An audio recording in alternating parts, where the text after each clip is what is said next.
That means that the state could attempt to prove you guilty under 3 different subsections of the simple assault statute. But even if you're convicted of each of those, you could still only receive 1 penalty or 1 punishment. Simple assault is an enhanceable misdemeanor, meaning if convicted of simple assault 3 times in 10 years, the third can become a class 6 felony. Then in counts 4, 5, and 6, you are charged with 3 alternative counts of non-domestic simple assault. Again, simple assault is a class 1 misdemeanor. That means that the state could attempt to prove you guilty under 3 different subsections. Same explanation as far as alternative counts go. Even if convicted of each, you could still only face 1 penalty or 1 punishment. And again, simple assault is an enhanceable misdemeanor. Then in count 7, you're charged with resisting arrest, and count 8, obstructing a law enforcement officer, jailer, or firefighter. Each of those charges is a class 1 misdemeanor. Each is punishable by up to 1 year in jail and or a $2,000 fine. You understand all the charges that you're facing here and the maximum penalties, Mr. Williams? Yes. I do have your application, sir. Was the information you wrote down true and correct to the best of your knowledge? Yes. And that's your signature, Mr. Williams? Yes. I do find that you qualify, sir. I am appointing the Public Defender's Office to represent you. We will accept that appointment, wait for the reading and advising. Mr. McFall? Judge, I'm not opposed to a PR requesting no contact. 2 alleged victims, Patricia Bone Shirt and Philomene Bone Shirt. Thank you. Anything, Mr. Vingard? Do you live with either of those individuals, sir? Pardon? Do you live with either of those individuals? Philomene, she moved in with me and my father when she got out of prison a few days ago. Okay, do you need an order to retrieve your belongings from that address? Since you won't be able to have contact with her? Shouldn't be there then, because that's, my father and I secured that place while she was in prison. Okay.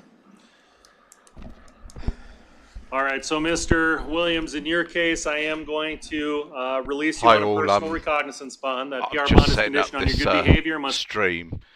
Start getting people in. Stay in contact with your attorney. For 11 p.m. my time, which is 6 p.m. Eastern.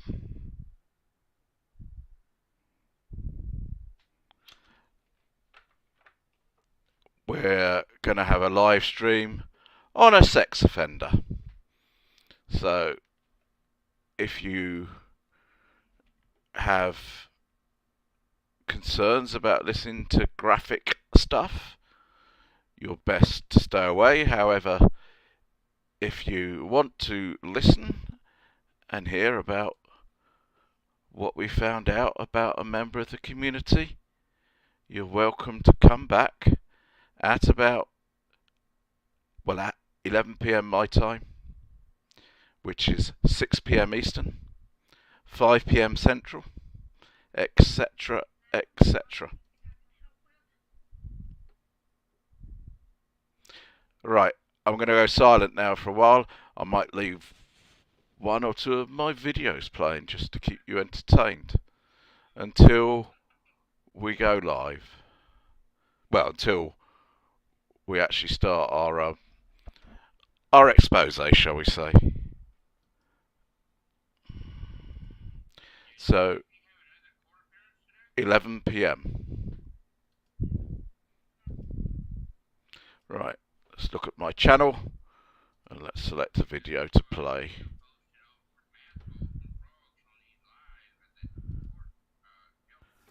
Right, we had to do something on Jason Sutherland, a Christmas baby. I've waited to do this video because Jason was quite hard to find, and we did want to find the actual charge and have a quick look at his criminal record. And yes, as normal, he does have a criminal record. Stay to the end and you'll be able to see both the police body report together with details of his case. Because now you're trying to sell upon my constitutional rights. And I don't put up with people that do that. Constitution is the supreme law of this land. So he's in the library, and obviously they don't want him there, but the Constitution gives him the right to be there, like how it does. As you see, he's a public servant refusing to identify, which I'm sure is in your policy. Of course, we don't know the library's policy on staff identifying. However, I don't think it's written in the Constitution of the US or...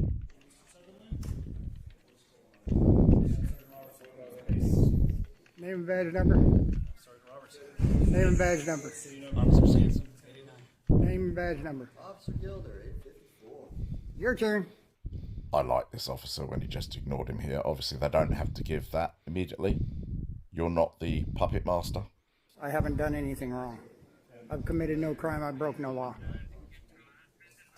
Name and badge number. You know me. We've met before. Name and badge number. I'm not your puppet, my friend. Yeah, you're my puppet. You work for me. Absolutely not. Have So we gather that this isn't the first rodeo.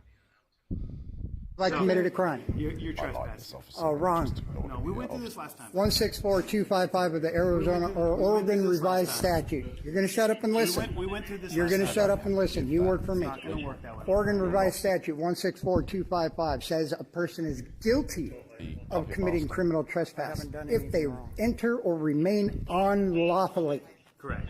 in a dwelling. Correct. What crime have I committed? You're violating the code here of their Is there code of conduct law? Yes, we went through this What last law time. is it? We went through this last What's time. the penal code? Sir. What's the penal code? Shut up and tell me the penal code. You need to be under arrest now? Is that where we're at? What would I be arrested for? Trespassing. Oh, please do. Please go. Yeah, you're my puppet. So You this work guy knows his rights and he's going to be arrested illegally. for me. Obviously. I'd like, please do. I do not consent to any search or seizures of my person, property, papers, and effect.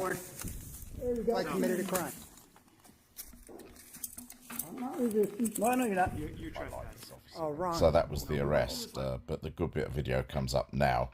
I'm going to play it in full with 164255 no of the interruption. Arizona or Oregon If you've seen this bit before, I've clipped out about 1 minute Revised 35. Statute. You're going to shut up and listen. It's 1 minute 40.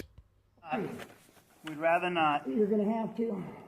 Just shut up and listen. You are broken the law. Oregon Revised Statute. No legal obligation to assist you in kidnapping me. Okay. 164255 says a person is guilty. Somebody help! I've committed no crime. I broke no law. I'm being kidnapped. Somebody help! I've committed no crime. I broke no law. Oh, my wrist! Ow! Somebody help! I've committed no crime. I broke no law. I'm being kidnapped.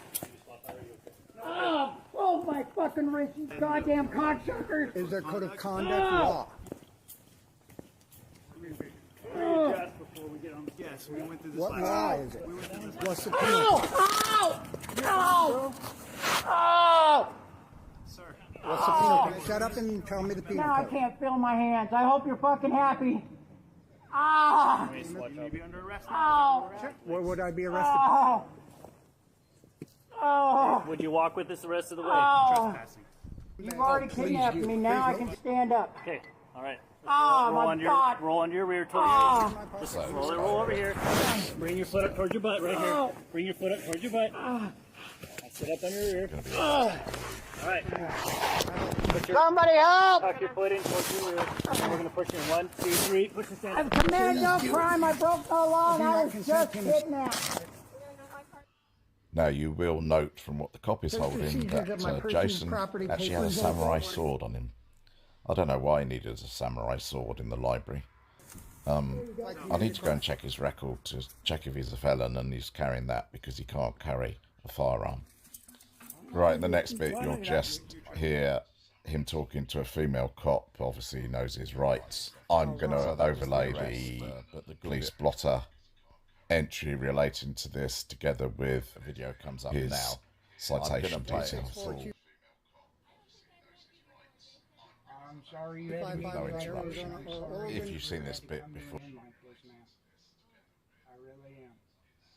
I tried Or warning them. it's- Article I've 13 clipped out about USC 1 minute 19, Article 18 USC 13-241 Five, and so shut up and listen. it's 1 minute 40. Conspiracy against rights. Tried to inform them that they're open for civil litigation. rather not. Article 42 USC 1983. I tried to inform them that they are violating the Rights Act. Oregon really wanted to listen. They all admitted that I was being arrested because I violated no legal obligation to assist you in kidnapping me. And the short guy, Rizzo, whatever his name is.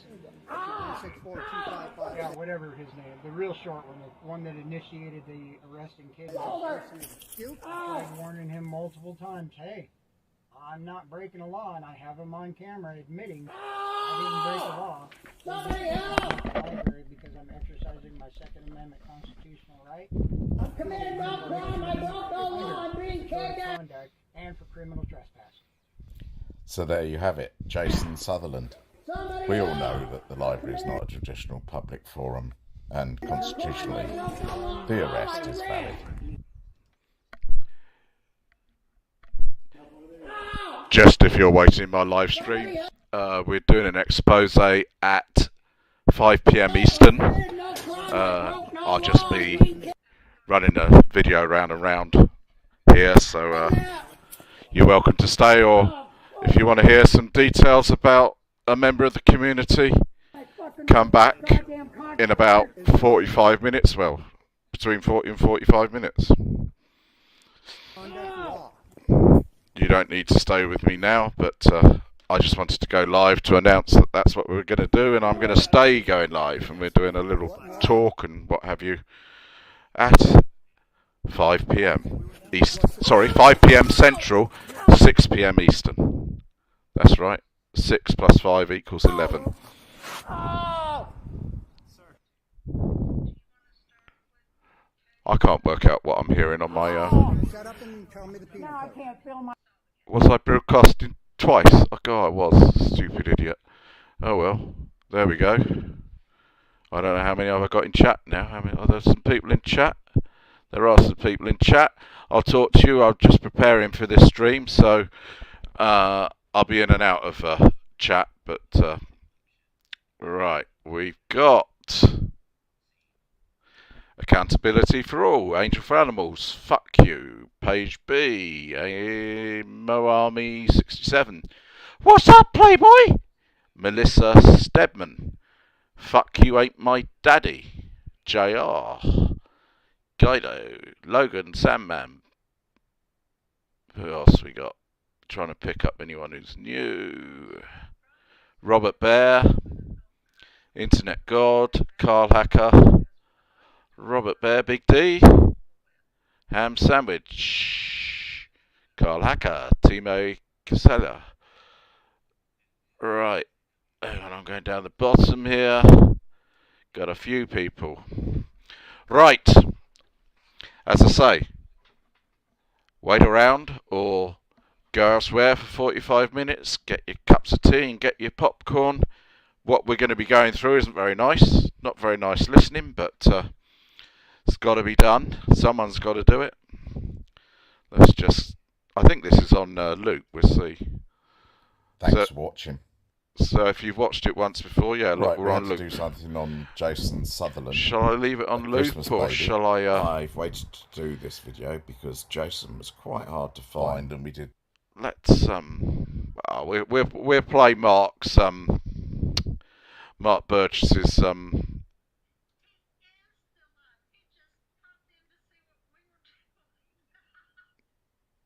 Mark Burgess, there he is.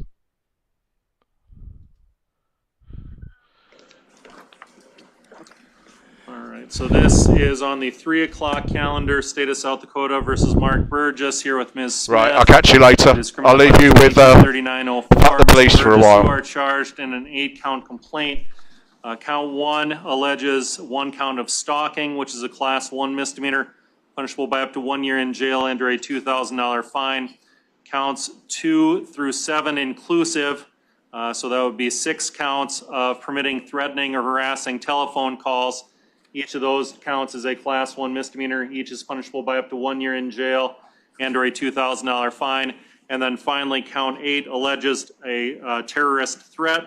That is a Class 5 felony, punishable by up to 5 years in prison and or a $10,000 fine. Do you understand that you face those charges and the maximum penalties, Mr. Burgess? Yes. And Ms. Smith, my understanding is that Judge Power appointed the Public Defender's Office on all of Mr. Burgess's pending cases today. Is that your understanding? Yes. Okay. If for any reason you haven't been, I would appoint on this case as well. State have a position on bond? Yes, Judge. State's asking that the arrest warrant of $50,000 cash only be converted to bond. I'm asking for no contact with the hotel located at 1500 North Kiwanis Avenue here in Sioux Falls, Minnehaha County. The allegations here is that the alleged victim was the manager of a hotel. Mr. Burgess had called in, had threatened her, had told her that he was going to, quote, fuck your shit up royally with a gun, told officers to kill themselves with their service weapons after they made contact with him. He made over 30 calls to the hotel and to the victim, and at one point told the victim that he would kill the victim and her children with a gun, and that he would come to the hotel and beat her with a bat, and then he would burn down the hotel. He continued to call her multiple times and continued to threaten her. He's got numerous pending cases, including felony VPO and stalking, violation of protection order, history, terroristic threat, reduced to simple assault, resisting arrest and obstruction convictions, eluding, obstructing, and trespass convictions as well. That's all I have, Judge. Thank you. Thank you. Go ahead, Ms. Smith. Thank you. Your Honor, we're asking the court to set the bond in this case at a personal recognizance bond. This essentially started out as a civil dispute for charges that were made to his bank card without authorization and escalated into what we have here now. The state's rendition of the facts are basically one-sided, with only making comments to what was his statements without any comments referencing what was made by the other side, intentionally escalating the situation, both by law enforcement, which were also present when some of these comments were made. There's no actual physical violence here. There's no actual indication that he actually went any further as far as acting out on any of the statements that were made. It's my understanding he's already posted a $5,000 bond on another matter, so he doesn't have any reason that he would leave the area or not show up for any of his court appearances. So based on that, Your Honor, we're asking the court to set bond at a personal recognizance bond with just simple conditions that he made contact with our office. And he, of course, he's willing to abide by the no contact.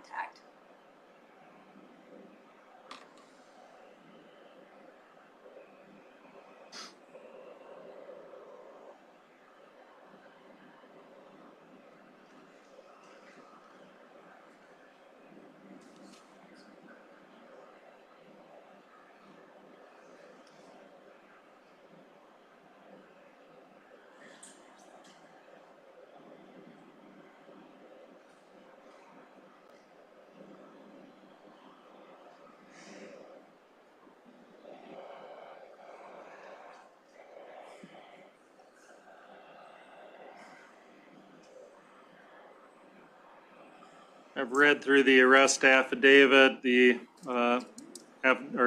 arrest amount on the arrest warrant was set by a circuit court judge, so I've reviewed that. The PSA views Mr. Burgess as a high risk to miscourt and to reoffend. He does have some history of threatening phone calls and that sort of offense. Is out on bail, looks like, on stalking charges prior to this. Does have a violation of protection order that is pending as well.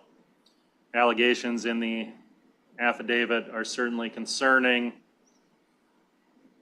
There are not, however, allegations of actual violence, so I do take that into consideration. So while I do think that a substantial bond is appropriate, I'm going to set it at half of what the state's asking for.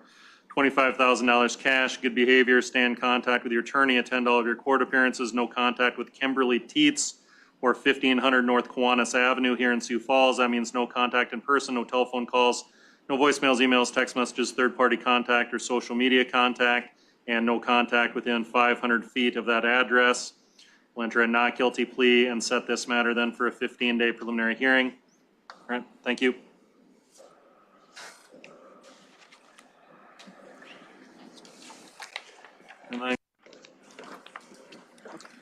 All right, so this is on the 3 o'clock calendar, State of South Dakota versus Mark Burgess, here with Ms. Smith. It is criminal file 223904. Mr. Burgess, you are charged in an 8-count complaint. Count 1 alleges 1 count of stalking, which is a class 1 misdemeanor, punishable by up to 1 year in jail and or a $2,000 fine. Counts 2 through 7 inclusive, so that would be 6 counts of permitting, threatening, or harassing telephone calls. Each of those counts is a class 1 misdemeanor. Each is punishable by up to 1 year in jail and or a $2,000 fine. And then finally, count 8 alleges a terrorist threat. That is a class 5 felony, punishable by up to 5 years in prison and or a $10,000 fine. Do you understand that you face those charges and the maximum penalties, Mr. Burgess? Yes. And Ms. Smith, my understanding is that Judge Power appointed the Public Defender's Office on all of Mr. Burgess's pending cases today. Is that your understanding? Yes. Okay. If for any reason you haven't been, I would appoint on this case as well. State have a position on bond? Yes, Judge. State's asking that the arrest warrant of $50,000 cash only be converted to bond. I'm asking for no contact with the hotel located at 1500 North Kiwanis Avenue here in Sioux Falls, Minnehaha County.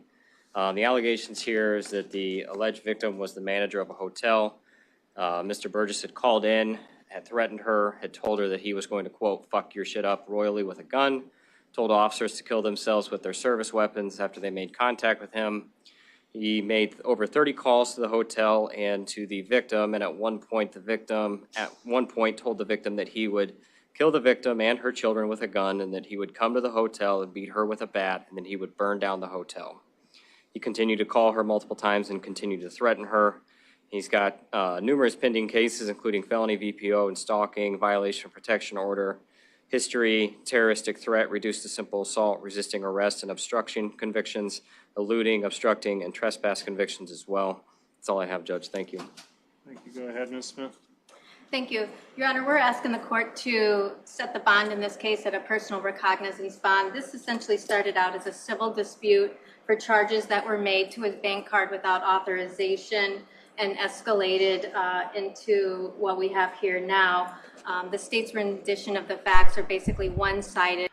Hi all, I'll just interrupt that just to say welcome to the stream. I've gone live a bit early because we've got some, well, I think it's breaking news.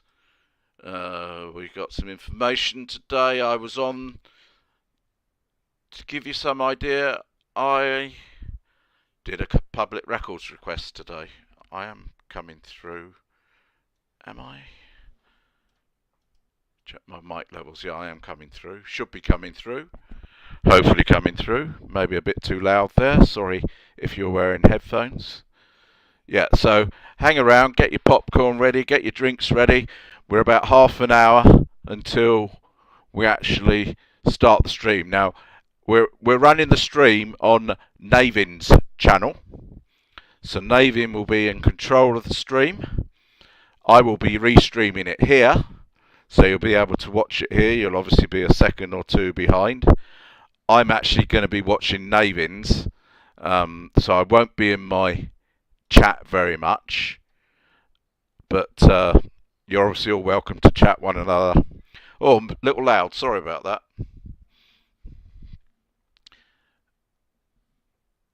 He lost weight. I've lost weight. So I'll just keep on looping these videos over to give you something to watch. But as I say, by all means, go off and watch something else and come back in half an hour's time, because that's when we'll be starting the breakdown that perhaps some auditors should have done months, if not years ago. But hey ho, they're not bothered about due diligence, are they? They don't care about due diligence. They just, you know, if you hate the police, you're fine with us. Now, I'm on that fence where, yeah, police do wrong. Police do wrong, and they should be called to account when they do wrong. Actually, while I'm here, I might as well talk about what's happened in Leon Valley today, because the judge has affirmed the decisions he made 14 days ago, or it's probably more than 14 days ago, but the cops had 14 days to respond to the fact that qualified immunity had been denied in respect of 4 people who were at the Leon Valley event. Now, let me think of their names off the top of my head. Texas Wolfman has beaten qualified immunity. Jason Green, Ohio Guardian 2.0, has beaten qualified immunity. I forget the other 2. I should know. Anyway, there's 2 others that have beaten qualified immunity. Now, that doesn't necessarily mean they've won any money yet, because it's probably highly likely that the cops will appeal to a higher court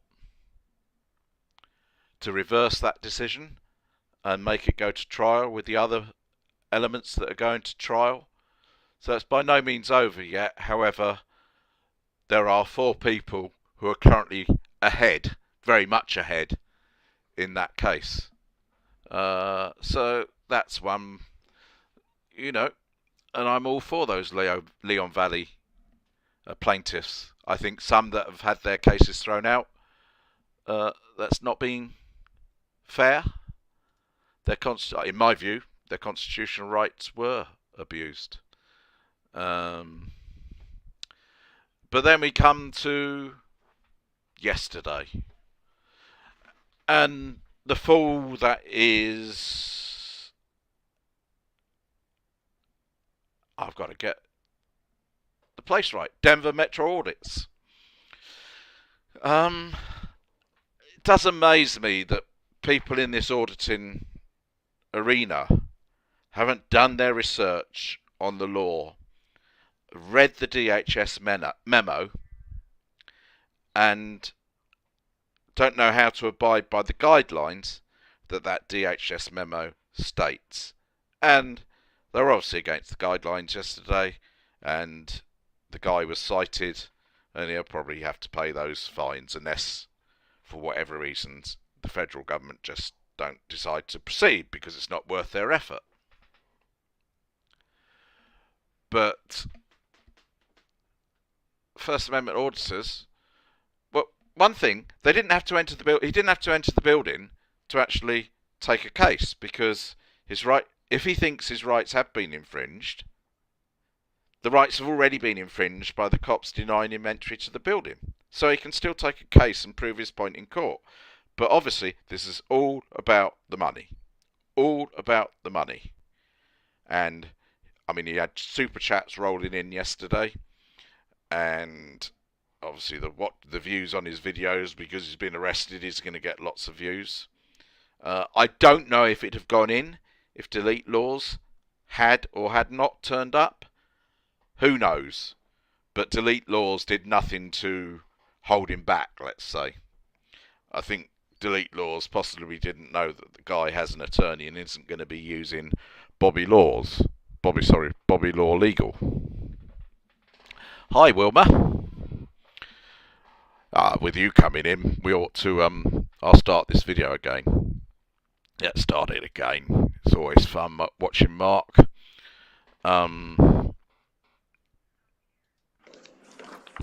Well, before I start, I'll just say what I've been saying, that we intend starting the expose in 25 minutes time. That's 25 minutes time. And I will be live streaming Navin, who may be Navin Johnson's. Chile was going in with DMA. Well, there you have it. You see, Chile was going in with DMA, but did he go in with DMA? No, he didn't. I know he went in, but he went in without the camera. And of course, it was the camera that was the problem. I don't think DMA was too happy that Chile turned up, because obviously when Chile's around, he wants to make it about himself, and it's all about himself. I mean, the one thing about Chile, I'm probably going off topic here, but one thing about Chile is he just fires shots in all different directions. I don't know what he's about. I really do not know what he's about. I mean, I thought he was, let's overturn Terry v. Ohio. I thought that was his goal. But then we're overturning other cases. We're fighting lawsuits for whatever reason. We're trying to develop some sort of Transparency Act, and he's referring back to the, what are they, founding papers or whatever they are. I mean, he is just he's totally misrepresenting the history of the formation and the law basis of the United States. And of course, the only way you change law is by governmental bodies passing laws, and then potentially those laws coming up eventually to the US Supreme Court if someone thinks they're unconstitutional. And then the Supreme Court decides whether it's unconstitutional or not. And as you know, the Supreme Court can decide one way 1 year, and a few years later can decide the other way, because there is no right or wrong. It's a movable feast. It balances from one side to the other side, to the other side, to the other side, depending on what decade we're in. Well, at the moment, it's basically because the Supreme Court has become, I hate to use the word politically biased, but it probably is politically biased because of the appointees that are on there. Basically, they're voting, where there is a political viewpoint, they're voting down their political views, and hence the Republicans at the moment have that advantage in the Supreme Court. But that won't be forever. It will swing back the other way, and different decisions will be made, and then that will be the law of the land. So for him to go back to 1776 or before, because that's where the papers come from, him to go back to there, and at that point in time, I think they were determining what sort of systems they wanted. And I've said this before. Basically, they decided they were going to have a French system of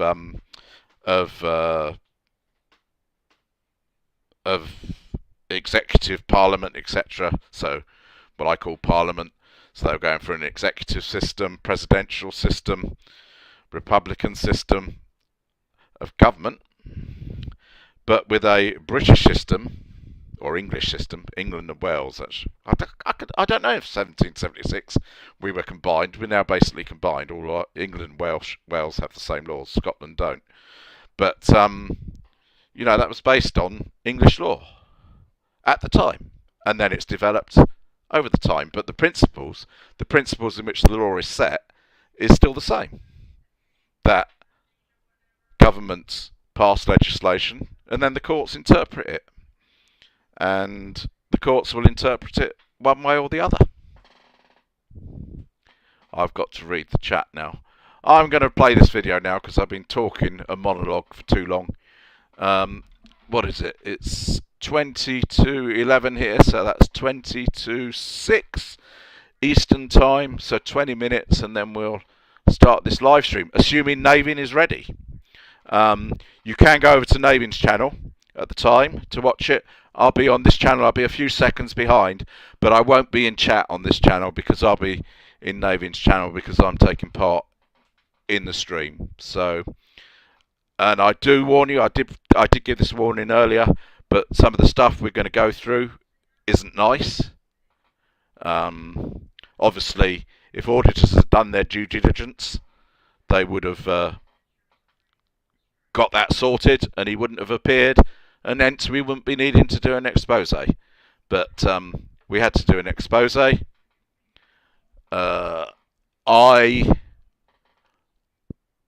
personally obtained the public records. I made the public records request. Slight difficulty for an Englishman paying for a public record in Florida, but hey ho, we got over that. And so the public records were obtained, and they were obtained very quickly, considering it's a 1989 case, and that will give you some idea of who we're going to be talking about.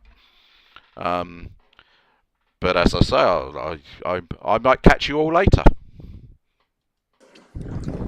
All right, so this is on the 3 o'clock calendar, State of South Dakota versus Mark Burgess, here with Ms. Smith. It is criminal file 223904. Mr. Burgess, you are charged. God, that blooming mouse. I've got a mouse that has 2 right buttons.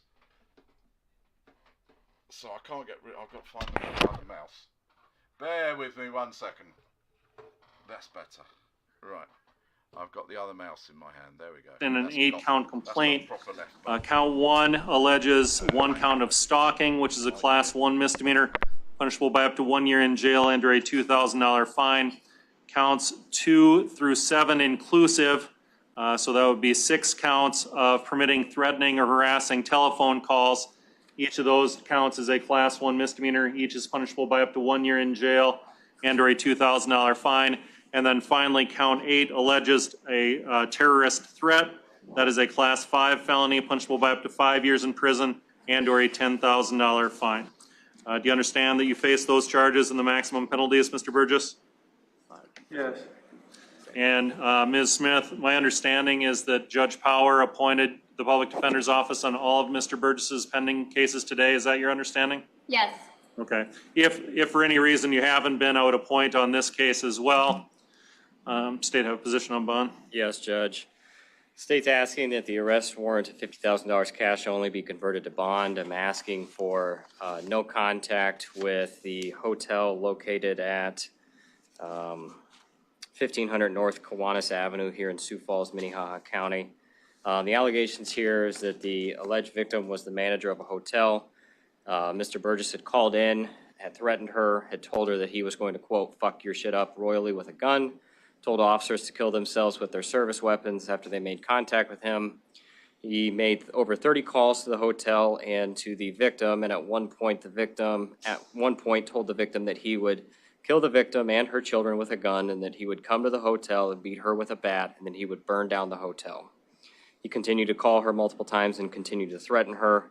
He's got numerous pending cases, including felony VPO and stalking, violation of protection order, history, terroristic threat, reduced to simple assault, resisting arrest, and obstruction convictions, eluding, obstructing, and trespass convictions as well. That's all I have, Judge. Thank you. Thank you. Go ahead, Ms. Smith.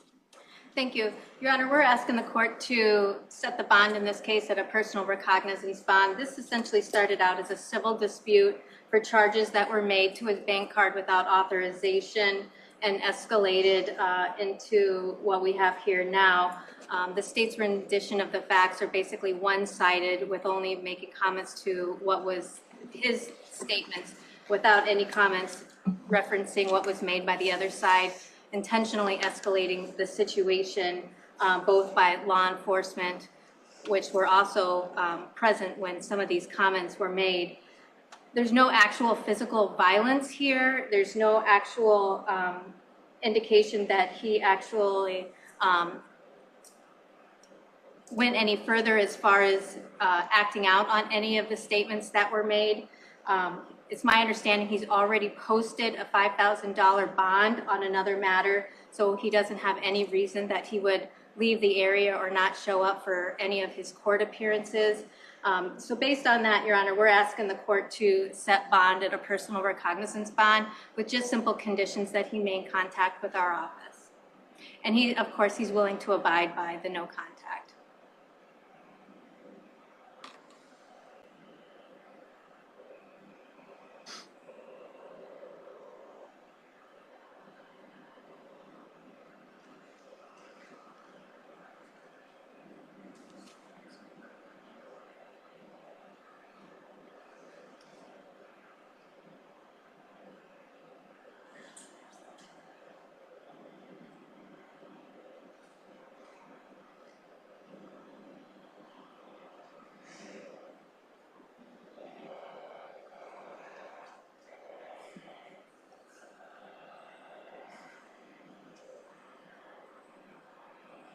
I've read through the arrest affidavit, the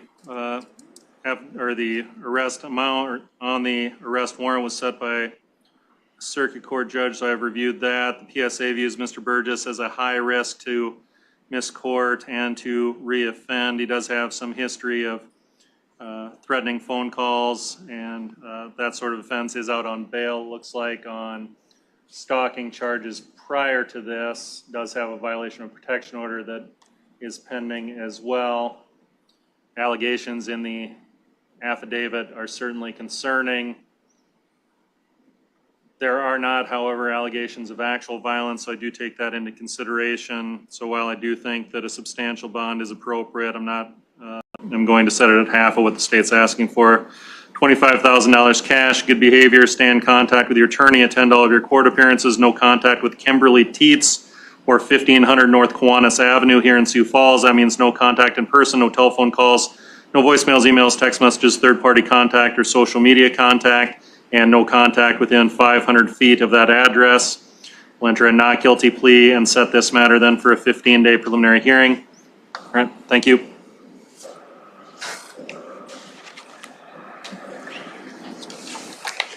And then, all right, so this is on the 3 o'clock calendar, State of South Dakota versus Mark Burgess, here with Ms. Smith. It is criminal file 223904. Mr. Burgess, you are charged in an 8-count complaint. Count 1 alleges 1 count of stalking, which is a class 1 misdemeanor, punishable by up to 1 year in jail and or a $2,000 fine. Counts 2 through 7 inclusive, so that would be 6 counts of permitting, threatening, or harassing telephone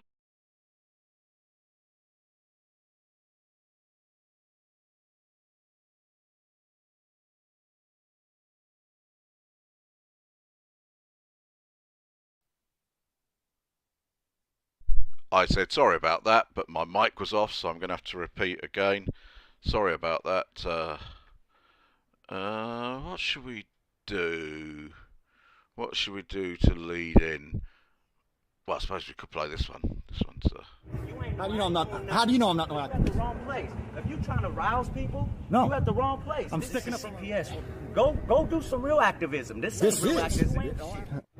How do you know I'm not? How do you know I'm not? You at the wrong place. If you're trying to rouse people, no, you at the wrong place. I'm sticking up CPS. Go do some real activism. This is real activism. So that there was our friend. Well, not friend. That's totally the wrong word, because he should be under a stone himself. But independent First Amendment auditor. If you're trying to rouse people, right? You at the wrong place. Let's pick another one. I don't know if people are keeping up with Justin Schatz, who isn't really a First Amendment auditor. He has a dispute with a neighbour about his access rights to a lake. Now, I think the rights that he has give him permission to go to and from his dock, but he thinks the rights give him, he can do what he likes on the land. I don't think that's the rights he has, but anyway, he's got, who knows who's right. A judge would have to decide that, but he has had this dispute, and he was attacked with a weed whacker. Well, seemed to be attacked, and he got his neighbour charged with a felony assault. Well, I think the police reviewed some further video, and the result of the video is this. And I'll just go back to the start. Yep. This is what happens when you assault and batter people with a deadly weapon. You actually get it caught on video. Apologies. He's a bit Obviously, of our a commentator there is 68 shots. He's a videographer like XXGeoX or Eric Brandt, maybe. The idea is to concentrate on what you're filming as opposed to shake it about. Justin Schatz, and was quite proud of getting this guy put into the back of a cop car. However, we haven't heard from Justin for a few days, and looking at the court record, we have the case number 2022-C226576-FY. I wonder what FY means.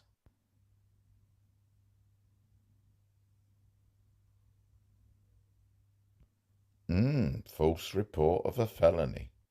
And guess what? Such false report of a felony is itself a felony. Shall we look at the legislation to see what that means? Except as provided in subdivisions C through E, and they relate to more serious charges where the person falsely arrested incurs injury or death. If the report is a false report of a felony, the person is guilty of felony, punishable by imprisonment for not more than 4 years or a fine of not more than $2,000 or both. If we look at the events in the case so far, on the 29th of July, So last Friday, today being Wednesday, the complaint was issued, no bond was ordered, a warrant was issued, and we can see this relates to the original event on the 25th of July. Now, as far as I can tell, Justin Shots has not been picked up on that warrant. So is he on the run, the wing, the lamb? This is what happens when you assault and batter people with a deadly weapon. I guess Justin forgot that there would be a part 2.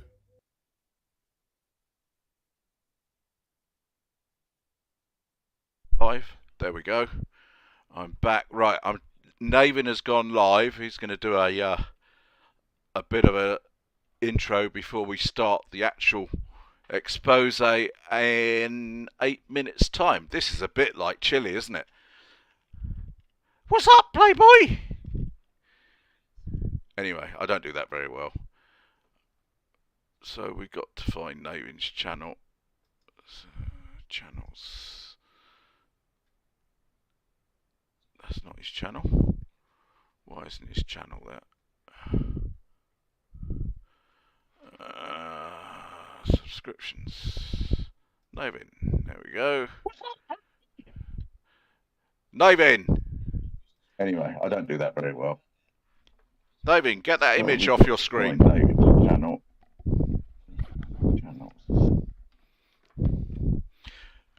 Right, so as I say, Navin is live. This channel there. Go over there.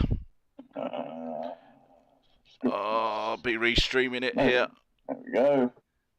He's already got 24 watching. I've got to get that image off your screen. I think he did get the image off his screen. Right, so as I say, Navin is live. Go over there. Hey, Navin. I'll be restreaming it here. He's already got 24 watching. I've got to...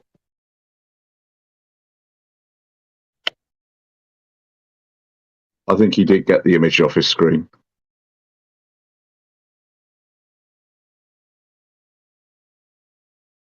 Hey, Navin. I've joined you over here now.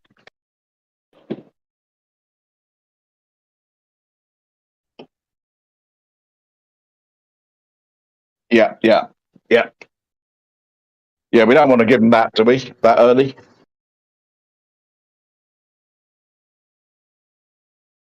And obviously I can't see the chat at all now, so I apologise to any viewers that I can't see the chat. I won't be able to see the chat in my live stream, and I won't be able to see the chat in Navin's live stream. So if you say something to me, I can't see you.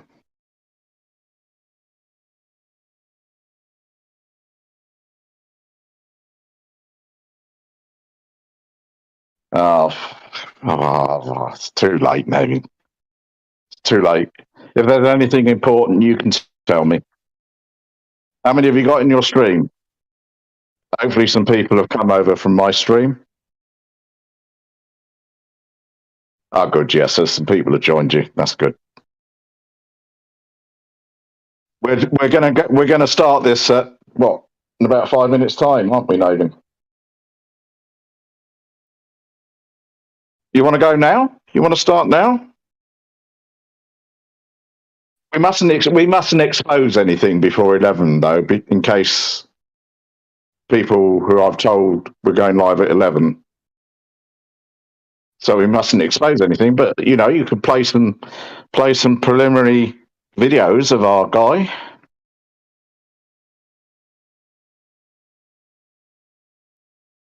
Pardon?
Hang on, Alex. Alex is saying, are you going through on your stream? Because can you check that? Are people here in Navin? It was a minute ago. I don't know. All right, okay. You are, so yeah, you are. It's okay. That's weird. Go ahead. Must be a delay lag thing. Okay, so let's start. Let's start from the beginning. Take two. Let's say hi to everybody first. Hey, everybody in the chat. Thanks for coming by. Appreciate it. Trumpy, you're still getting abused, aren't you? That's usual. Some things never change. So anyway, what we have a little bit of an impromptu stream that Frog and I are going to simulcast. I think it might be going through his stream too. So if you're having issues with mine, you can check his out. But we had let's start back over. We had a situation that kind of popped up last week with a certain auditor out of Florida, Mr. Hoffman, who got himself arrested, and then the kind of fallout with that was that he had a history, a very questionable history of possibly, not possibly, he pled guilty to diddling a child. Hang on. Now what? Hang on. He did a nolo contendere. Yeah. Just to be pedantic. You know how that means he didn't do it. That's right. Yeah. They say, well, I wasn't guilty. I didn't plead guilty. But he knew that. So I'm just being pedantic. No problem at all. Yeah. He played no contest, knowing, and I'm sure he was advised that means a guilty conviction.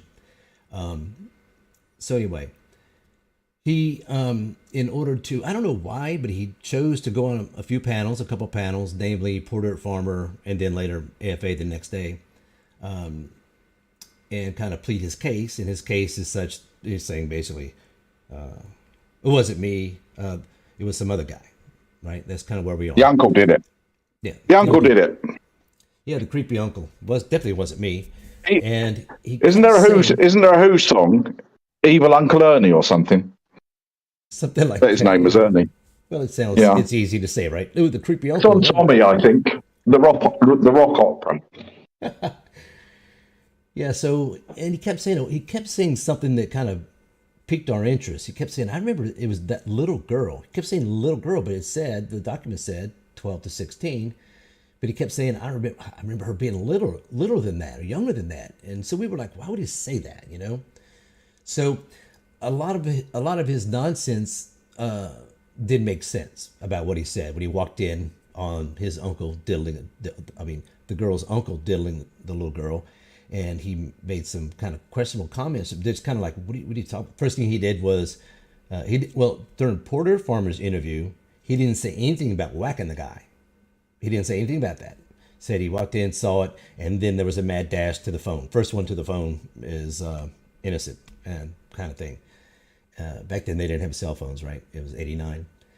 And so that was his first story. None of it really made sense. Why would you just, walk in and then just haul ass and go home? And I guess he wanted to go call the police but the other guy, the uncle, got to a phone first, and he's saying that's why it looked bad for him. I don't know. That whole thing didn't make sense. And so then he goes on to AFA's channel, Josh. He goes on AFA's channel and kind of, I need to clear that up, I did whack the guy. When I walked in, I whacked the guy. I whacked him. And then I went outside for 5 minutes and then said, fuck it, I'm going home. And leaving this child alone, assuming that the uncle left too, which is his story, then he left this poor girl alone who had just been molested. So anyway, that's his position. That basically, look, it was some other guy, and when challenged, he said, well, I don't know what to tell you. You guys, it's out there. You guys know how to find it, whatever, and all this stuff. So he pressed the issue. He said, okay, well, yeah, that's kind of where we are. Yeah. And of course, if he hadn't have pressed the issue, if he'd have just gone and laid under his stone, we'd have left it alone, wouldn't we? That would be it. Probably so. I mean, auditor outed as a child sex offender, deserves no position in the auditing community. Full stop. Go and lay under his stone. But he didn't. He pressed it. So we had to go and do something. That's right. And Yeah, again, like I said, and it's kind of strange because they got people out there saying that they already had this information. Oh, they got this information that you guys are getting ready to see in the later on in this show on this segment here. They say they already had it, and that this isn't about who gets it first or whatever. It's about getting the information out. This guy lied. There's no need to trap him anymore. We already have him on record saying two different versions of a story. Well, two versions of the same story that are a little bit different, and that he's completely innocent. The other guy did it. I just did it so the poor girl didn't go through some medical examination, like he's some kind of angel, you know. He didn't want to put the girl through, you know, all that stuff. That was his reason for just taking the NOLO. Well, I'll take the rap for it, you know. And so some people were out there. We've been told by Porter Farmer that that they already got these documents to get ready to see, and that he's just going to sit on it, you know. And but why would you sit on it? Well, I guess the people should know, and the people should make their judgments on why people sit on this stuff. Absolutely. That's, you know, I know what we're going. I know what we're going to look at. You know, is a little graphic, uncomfortable, but you know, people need to know, because people need to know that auditors do not do due diligence on one another. And if it's true, see, I suspect that they don't even have, that Porter Farmer doesn't have shit. He's just saying shit. But you're right. Yeah. I mean, if you have it, there is no game to be played at this point, because the guy doesn't need to be trapped. He already have his story. He's not, you know, it's going to be what it is. He's going to have a third story? No, we already have his story. And so we better go, Navin, anyway. We better get going, haven't we? What's that? We better get going with some stuff. We are. This is stuff. So should we start off with some videos of his story, to kind of get people who aren't familiar with what he has said? We should probably do that first, I would think. Agreed. Yeah, okay. No, that makes sense. Let's do that. So let's go to, this was on Porter Farmer's channel. Now, for those you don't know, this is the guy. This is Catch. This is his name right there, Catch. And that is him. This video is going to start off kind of spliced up, and that's my fault. You know, it was, like I said, we put this together today. But it'll give us a good idea of his initial story. This is like, I mean, soon as this is the day that his name came out. I think he just got out of jail, and yeah, he's in the car on his way home, isn't he? Yeah, with his supporters, and let's remember these supporters: Dr. Sean Berry and XXGOX. Yeah, who don't mind being with a sex offender, a child sex offender. That's all right. And you know, at this point they knew. At this point they knew, because his name, it didn't take long. He was still in jail when the information first came out about his charges. And people were also saying, hey, you know, why didn't you wait and give the guy a chance before he put his name out there? You know what? To that I say, fuck that shit. I mean, the guy pled NOLO. If you don't want to have your name put out there, first of all, don't do that fucking shit. How about that? All right. Number two, don't plead guilty to it if you didn't do it. You know, I mean, well, you know, why is it our fault? You know, I went on PDF's channel, didn't I? I went on this live stream of PDF's, and I was being castigated for putting it out by someone called Futoy and someone else called Ms. Bees or someone. I mean, two people that I'll just mute in future because there's no point in listening to them. But yeah, castigated for putting out the story, not the story, the documentation that we had at that time. That's what I put out. The charges and the NOLO and all this stuff. And she seems to think this is some kind of 60 minutes investigation where you gotta. I should have spoken to him. I should have got his side. I should have got his side of the story. Well, that's the problem. It's not going to be his side of the story. It's going to be his story, because all the sex offenders have a story. That's right. I mean, I got news for at this point. The investigation's over. It's time to put the information out there. I mean, there's no roll the video. Roll the video. Here we go. Take one. Me, I ain't got nothing to hide. Well, I'm not ashamed of myself, no sound. my actions, or my attitude. I don't have anything to apologize for. Well, they're saying about your charges. That's what they're talking Let's about. talk about that. Let's talk about it. Back in '89, when I just got out of the service, my friend from high school had been living with a woman that he kind of liked, and I would visit them. On the third visit that I came over there to visit with them, I caught the girl's uncle, a small girl. I caught his uncle molesting her and interrupted them. And he got to a phone. I don't know about you, Frog. Doesn't that bother you? Interrupted them, not him. Or interrupted. Yeah. It's just a weird word to choose. Or how about busted him? Busted his ass or whatever. Or what's this I am them? at a bit of a disadvantage, Navin, because you didn't pipe me any sound. But I thought I wouldn't interrupt that first bit of video. But you're not getting sound. if you can try and pipe me, otherwise I'll try and watch behind on YouTube. So you'll have to talk about that first clip because I didn't hear it. Okay, that's fine. You have to watch it on YouTube so I can pipe. I thought we could. I thought we tested this out. We should have tested that. I'm sorry about that. All right, we're gonna continue when. I'll let you know when it's done. Before I got to a phone, and I kept telling the police that this is the person that you need to come look at. So as time goes on, I got my arrest was like I walked in, fingerprinted, I walked out. That's how bad it was because they didn't really think that I was the one perpetrating it anyway, but they weren't investigating. I piped you over some sound there, bro. The uncle. We went through court the whole time. I had to have a public defender because I didn't have any money. I'm not rich. I don't make anything off of YouTube. I don't have an income other than disability from Social Security. But anyway, when we went to court, I tried to spare the victim from doing all those things that a victim has to do, like going to a hospital and all the degradation that they would have sent that poor child through. And now we talked about that, and we're not gonna drag this on too much. But those two things, right? The degradation that child would have went through. I think he means the trial, and then, I mean, the medical part that would have been done like day 1, 2, or 3. I mean, right then that would have been done. It isn't like, well, let's wait to see if he pleads. Let's wait to see if he pleads guilty or not guilty. And they're not going to do any more medical tests on her. After it's I don't know what he's talking about. Maybe I'm just naive to the fact of what happens, but I don't think they put her through more medical tests, do they? No.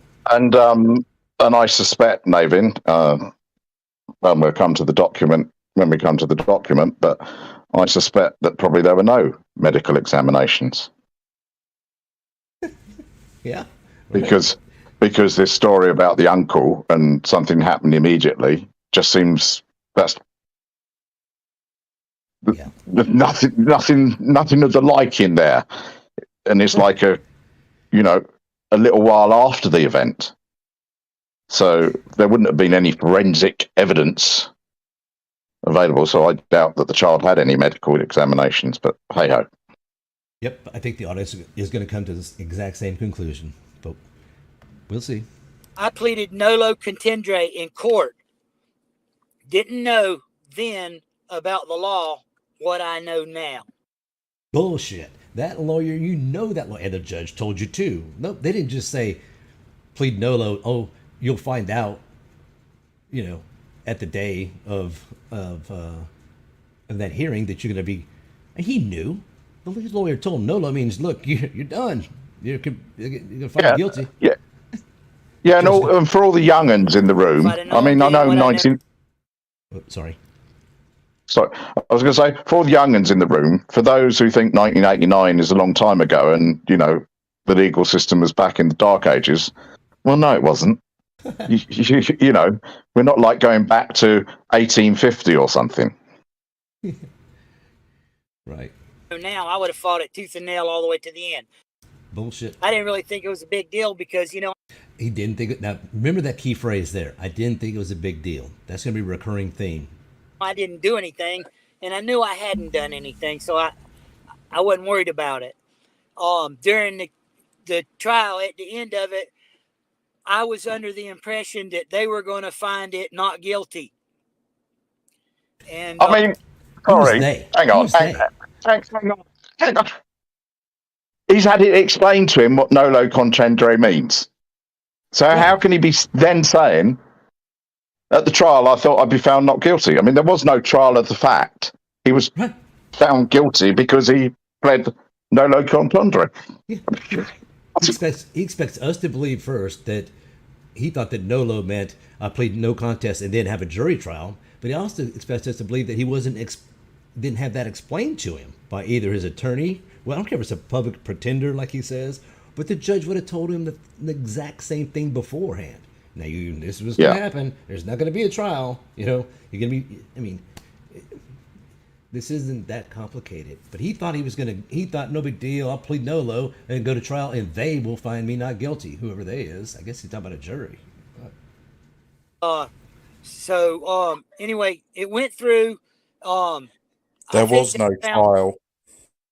Well, trial means, you stand in front of the judge and you tell them what's going on. That's not a trial. And they make a decision. It wasn't even a jury by peer or anything like that. She said that she erred on the side of caution when I talked to her later. But anyway, they ended up investigating the uncle for what was going on with that poor child.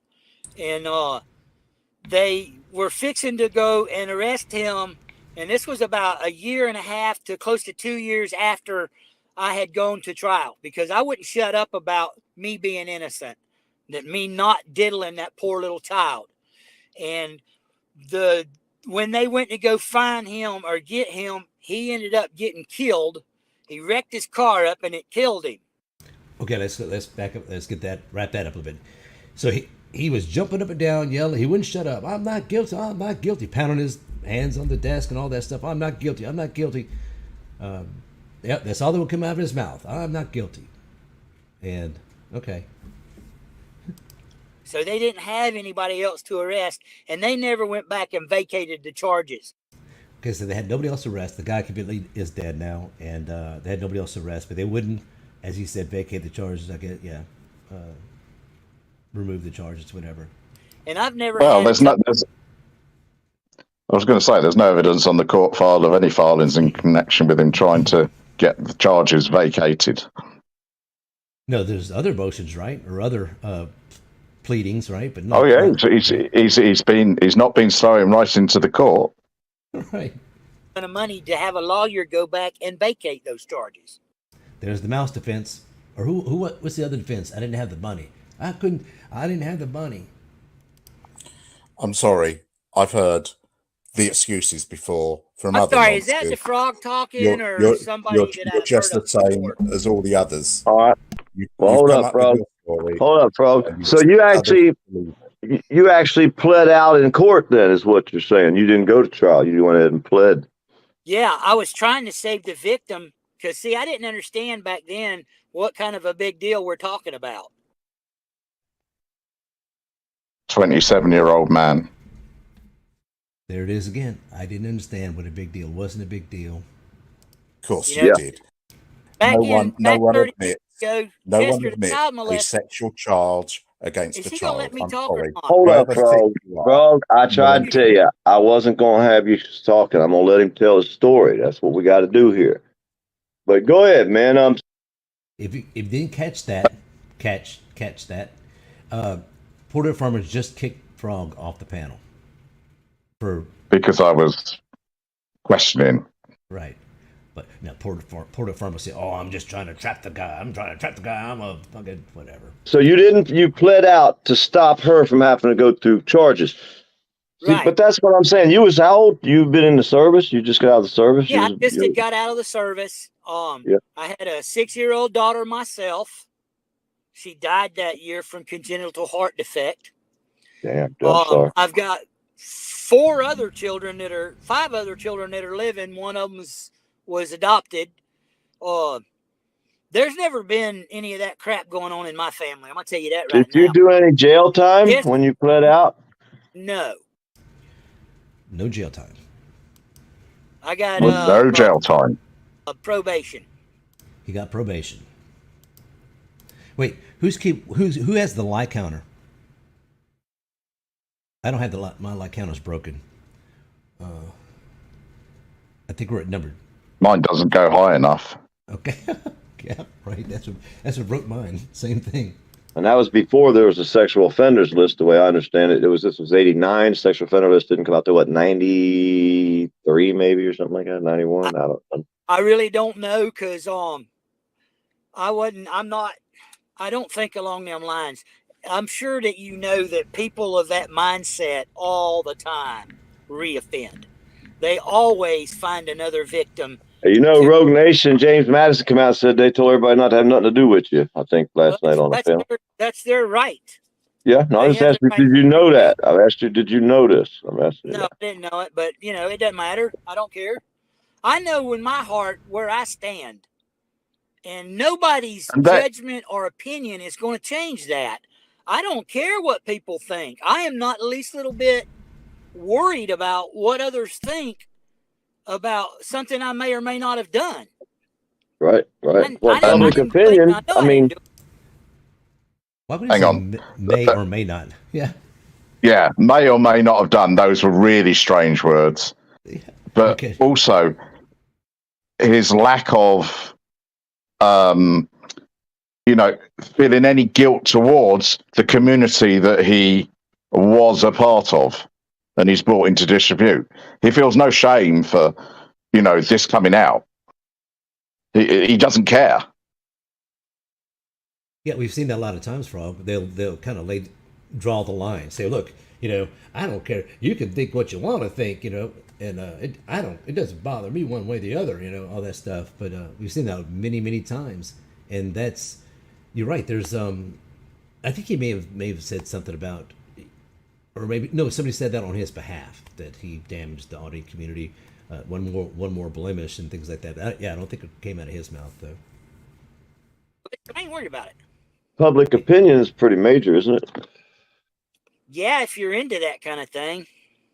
I'm saying, well, you are if you got a public channel. Public opinion matters for YouTube. I mean, you're going to have public. Yeah, I guess you got a valid point there.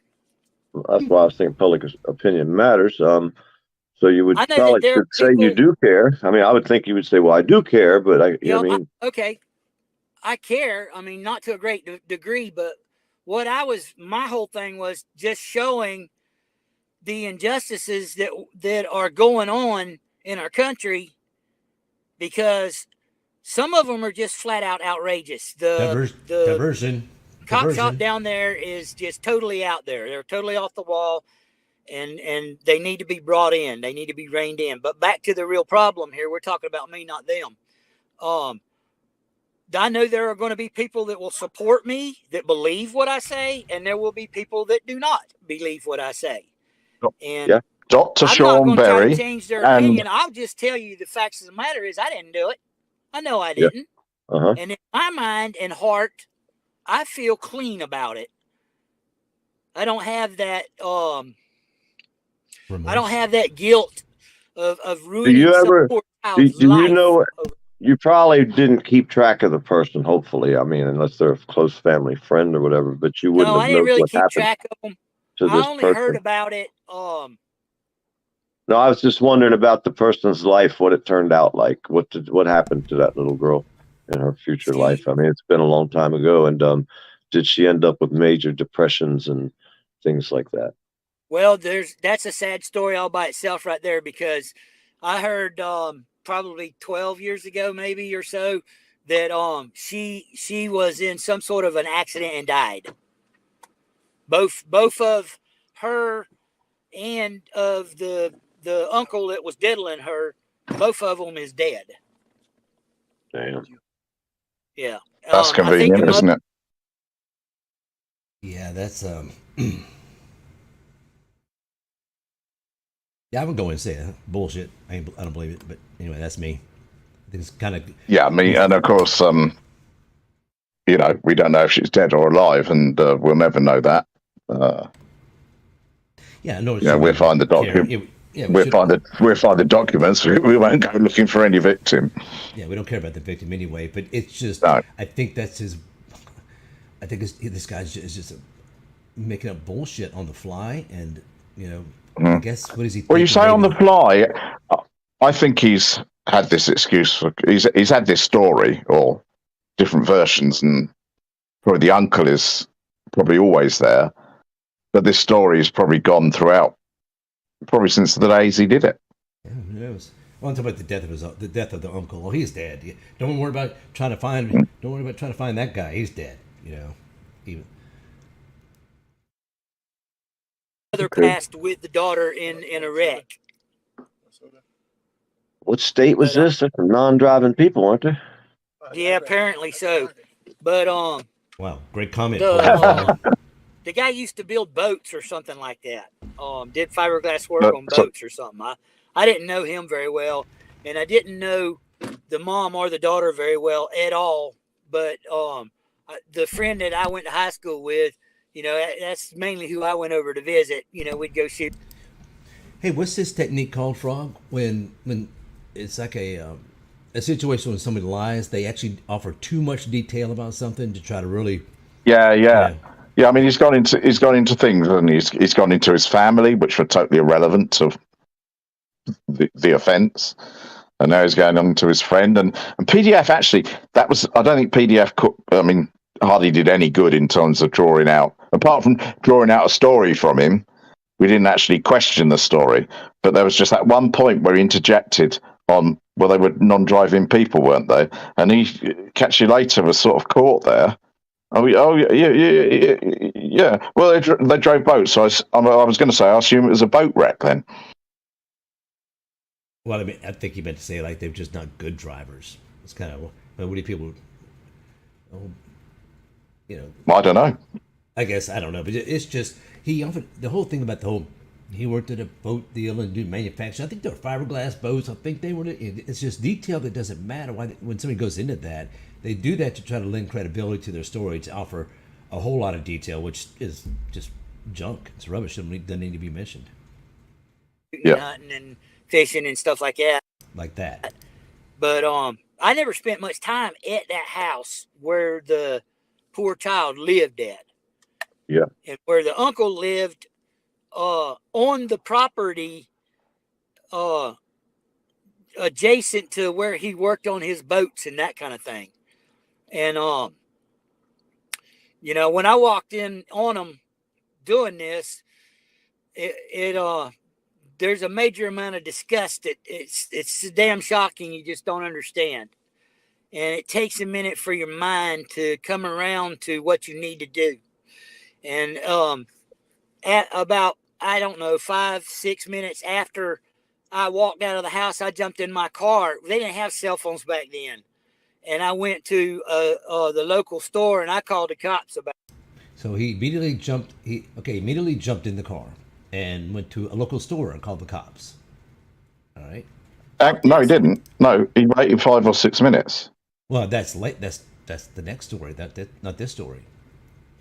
No, he just said it. Oh, he did. He waited 5 or 6 minutes. Yeah, he just said 5 or 6 minutes. What was he waiting for? What was he doing? And at about 5-6 minutes after I walked out of the house, I jumped in my car. They didn't have cell phones back then. Okay, yeah, 5 or 6 minutes. What was he doing for 5 or 6 minutes?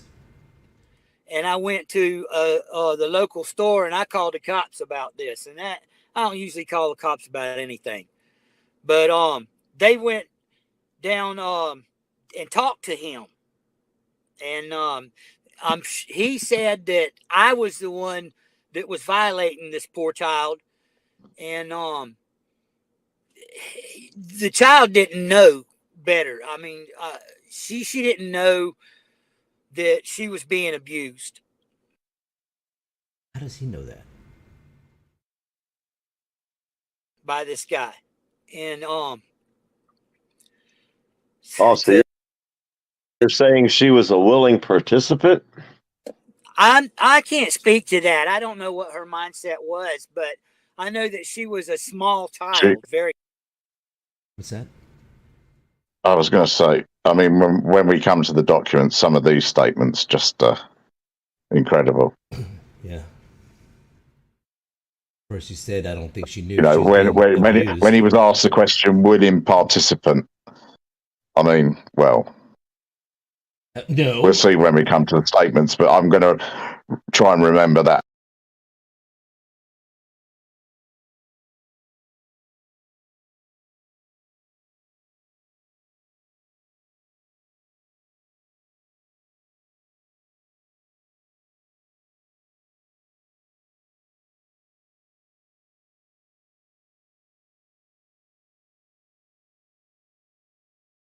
Word, willing participant. Right. Right. Well, Go on. He just said, "I don't think that she knew what was going on." Then he just said he didn't know her state of mind. It's just very strange. And the little girl, just crazy. Very small. A small child, very small. And she didn't understand, I guess is the right way to say it, what this guy was doing. Well, the but charge. That's crazy. The document says 12 to 16-year-old, so the girl was. Do you know how old she was? That's a small child. Do you know how old she actually was? The actual age? I do not know. Yeah. I don't know. Because there's not a whole lot of documentation available from 1989. Now, I can go to the courthouse, I can get into the archives and the records and get every single piece. I don't know if I want to go that far. I really don't know if I care that much, to be honest, because, like I said. Hold on. Why would you not care, Porter Farmer?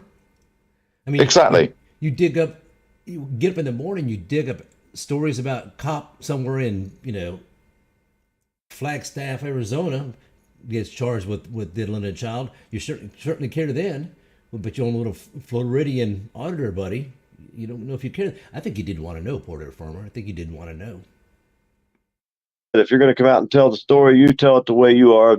Everybody else is going to believe what they want to believe. They're going to do what they're going to do. They're all going to cuss me. They're going to cuss you. They're going to cuss each other. It's the way it works out here on YouTube. I don't know what to tell you, dude. As far as having a YouTube following, people don't stand too well with someone who ends up pleading guilty to a charge like that. You know what I mean?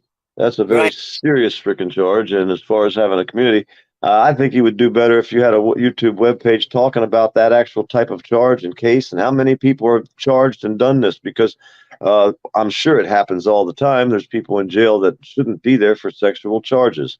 Well, that's a great idea, Porter Farmer. Jesus. Yeah. But you don't see a web page out there, never, from none of you guys that have charges ever. He wants him to start a page about people who've been convicted, who pled no to shit they didn't do. Is that what he wants? I don't understand that. What does he want him to do?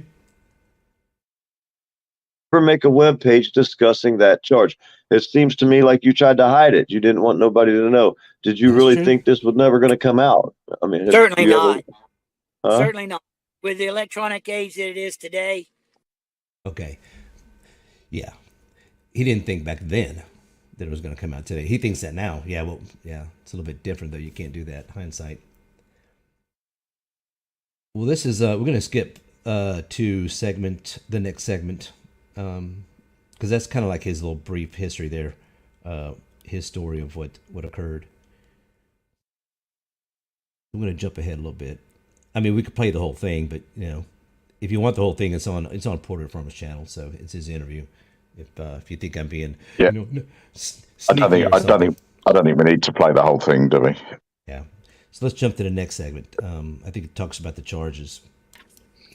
But I tried a couple of times to try to get the charges picked up, lifted, removed, or things like that. But it takes a lawyer, it takes a lot of money, and it takes knowledge on how to go about doing that. And I'm not there yet. No evidence at all of that. Yeah, I think he's trying to explain away the reason it's still out there, that the charge is there. I just didn't have them. I was so innocent that all I do is if I had the money to get a lawyer, I was so incredibly innocent that the lawyer would have wrote a letter and got it expunged. But it was a money thing. That's all. Just needed some money. Learn enough about court procedures and this kind Oh, and I didn't know enough. That's right. Forgot. of thing, then I'll make an attempt at it myself. Okay. I didn't catch it the first time. It's like it just dawned on him. Look at his face. Oh, maybe I should do that. Maybe I should do that. All right. Good idea, PDF. I'll get it expunged. To have it removed. But up until that point, it's a stigma that you live with. So the YouTube community, whether they believe my side of it or not, make your own decisions, people. Do not let somebody sway you into thinking some way that you're not comfortable with. If you want to hate me, hey, I got big shoulders. Hate away. If you want to, if you would like to make me the object of your discussion, that's fine too. I don't mind. All right. But myself, the person that I have to deal with every day, I'm clear over it. I'm clean over it. I don't have the nagging guilt of being some sexual predator or any kind of crap like that. Do you see any similarity with Earl? What's that? Any similarity with Earl? Just no. I'm a different doesn't person. care about what he's done to someone's life, Right. It's all about today. I don't look back at my past and make judgments on what I've done. I'm not that I'm a new person. Have you paused him smiling there? Is he smiling at himself there? Yeah, that's weird. This is not a smiling matter. I don't know if that's just something you catch when you just pause it, like yeah, it wasn't there very long. But he does think he's doing well. There's no doubt about that. I got to hand it. One thing more I need to say. We need to get home, but Sean and Gio stayed throughout the ordeal, and others in the community did make the effort to help out, and I really want to thank them for that. No matter what you think of me, right? Okay, I think he's talking about the arrest now. Let's jump forward to the next segment.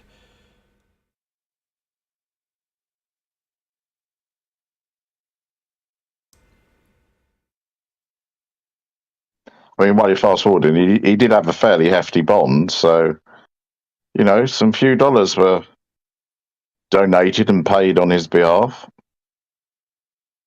Yeah, how much was raised? Do you know? I don't know. I didn't. Oh no! Of course we don't know. Of course we don't know. You expect them to set up a pool or something so people can see how much is raised. No, it went straight into Chuck Bronson's PayPal account.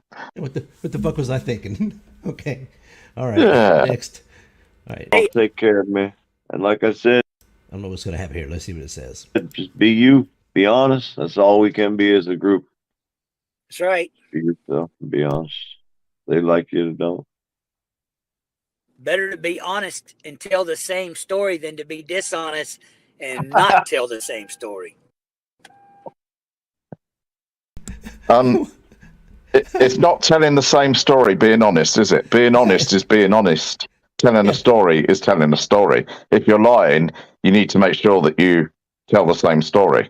I think he sort of cocked up a bit there with the metaphor. If it's a metaphor, I'm not sure. It's late here. Look at his face, and he just said something so profound. He's like, "Yep, that was good. Yeah, I like that. That was good." Because they're gonna catch you in a lie out here. You lie, motherfucker gonna get you. Oh yeah, I agree with that. Hang on, Port Farmer.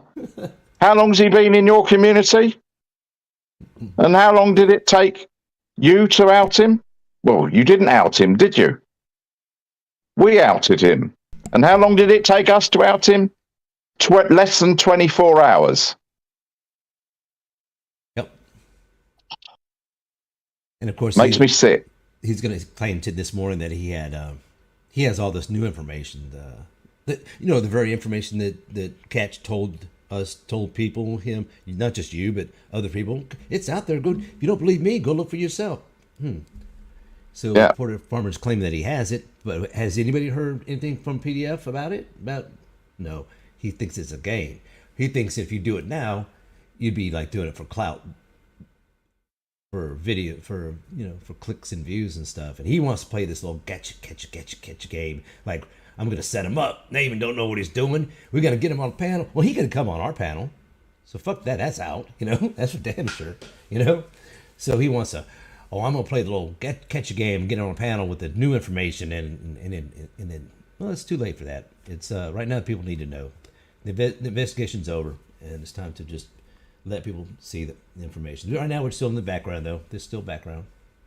To remember the lie. If you tell the truth, you don't have to worry about that lie. That's right. If you tell the truth, you don't have to worry about lies. Well, you got a bunch of people hating you and a bunch of people probably questioning. So I'm glad you. You got two groups of people. You got people hating you, and you got people questioning. There is no third group. What about the people that believe you? There's no, that group doesn't exist. Come out and told your story, man. I appreciate you for doing that. All right. All we can ask. All we can ask. Is it AFA stream now, Navin? Yeah, let's do that. I say yeah. Do you want to take a? Let's see. Well, I don't know. I mean, we could. It's up to you whether we do the documents or we go AFA stream and do the documents. I think we should do FAs while it's fresh in mind, while it's fresh in everybody's mind, right? Okay. So let's just drag that on in there. The following trolling was conducted either by professionals or under the super. Oh my God, where did that go? Boy, that loaded up quick, huh? Let me go to my notes. These aren't my notes; these are somebody else's notes. Probably no mystery who that is. Let's go to, what do you think? 11-second mark. Let's go right by there. I have no idea what it's going to be, but let's just take a listen. Hard to work this little mouse. Oh, look at this. Play. 10/31/1989. Okay, this is going to be a segment 3 is going to be about 9 minutes long. Well, actually about 11 minutes long. So I'm going to let it. We should probably just let it play, really, as much as possible. Yeah, so it's 11 minutes. No, that's what I'm saying for programming notes. You guys we're gonna mute up and let it play for 11 minutes, and then we'll jump to the next segment. Make a pot of coffee. This is gonna be a long stream, but we're gonna get to the good stuff. Well, damn it, that's a bad choice of words. We're gonna get to the real stuff. Yeah. After this AFA interview. Here we go. Hey, Catch, can you hear me? Okay. Yeah, we got pretty shitty internet out here. So why don't you start off by telling me what happened that day? What happens? All right. I was building a remote controlled airboat. I went over to see a friend of mine that I'd known since school. Walked right on in the door as usual. Saw a young lady and a gentleman, I wouldn't say gentleman, standing behind her. His hands were in an inappropriate spot. And I immediately walked over and he moved away from her and I smacked him and realized what was going on, left and was going towards a phone to call the cops on them. They don't have cell phones back then, so you have to go find one somewhere. The local gas station was the one. I went and called, but he had already called first. Well, let me go back for a second, just so I understand a little bit. Where was this guy? Like, where was this? This was at a friend's house. This was at a work. Where was this guy with this girl? Okay, it's a friend of mine's house, and the dude was the kid's uncle, and he lived on the property and repaired boats, regular sized boats. And I was just going to get him the fiberglass, the little boat that I was making. And I really wasn't expecting all that to be going on. I was expecting to go in and talk to my friend, but he wasn't. Okay, so you go in to talk to your friend, and when you walk in the room, you see him there with a girl who was between the ages of 13 and 16, and he was engaged in, fair to say, illicit. Well, in I don't. no young child should be involved in. Yeah, you're breaking up a lot, but yeah. You know, let me just call you. Why don't I do this to make it easier for you and everyone else? I'm just gonna call you on the phone right now. I think that'll be way easier. All right. Okay. Well, we'll try that because he's getting, it's a little crackly on his end. So I'm just gonna call him and we'll figure this out.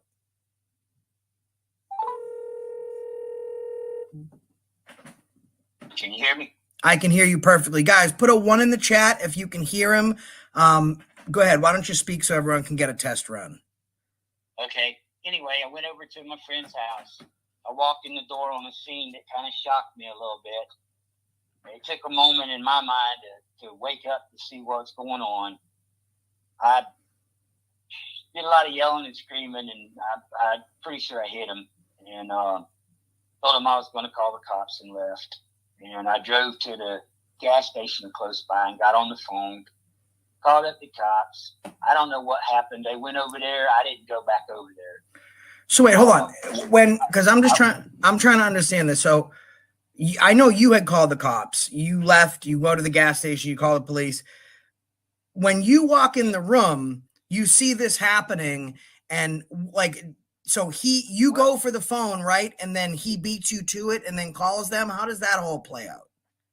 No, that's not the way it happened. What happened is, when you walk in on somebody and you just surprise the crap out of them, and they've got that open mouth catching flies look on their face, and things were not where they were supposed to be. I don't really want to get into details because it's disgusting, but he was standing behind her, leaning over her, and her dress was higher than it should be, is what I'm getting at. And I don't believe he was putting it on her because of the shocked look on his face. And I told him, back away from her. Probably gave him more of a shove than an ass beating. I don't know about where he went to for the phone, but I know that there wasn't one within sight. I left the house and I drove to the gas station, which was like 5 or 6 blocks away or something like that. I called up. Apparently he went back to his house and called up. He must have got a hold of him before I did. And he put it out there that I was diddling this poor girl. And I put it out there that he was doing it. And the family showed up, I guess, at his place, for all I know, because he was, I was told later by my friend that, there was a problem. And because I went from there, since he wasn't at his girlfriend's house, I went over where I thought he was going to be at his house. And I thought, that he was living there. But I don't know. He wasn't there. So, I went over where his mom's house was at. And Okay.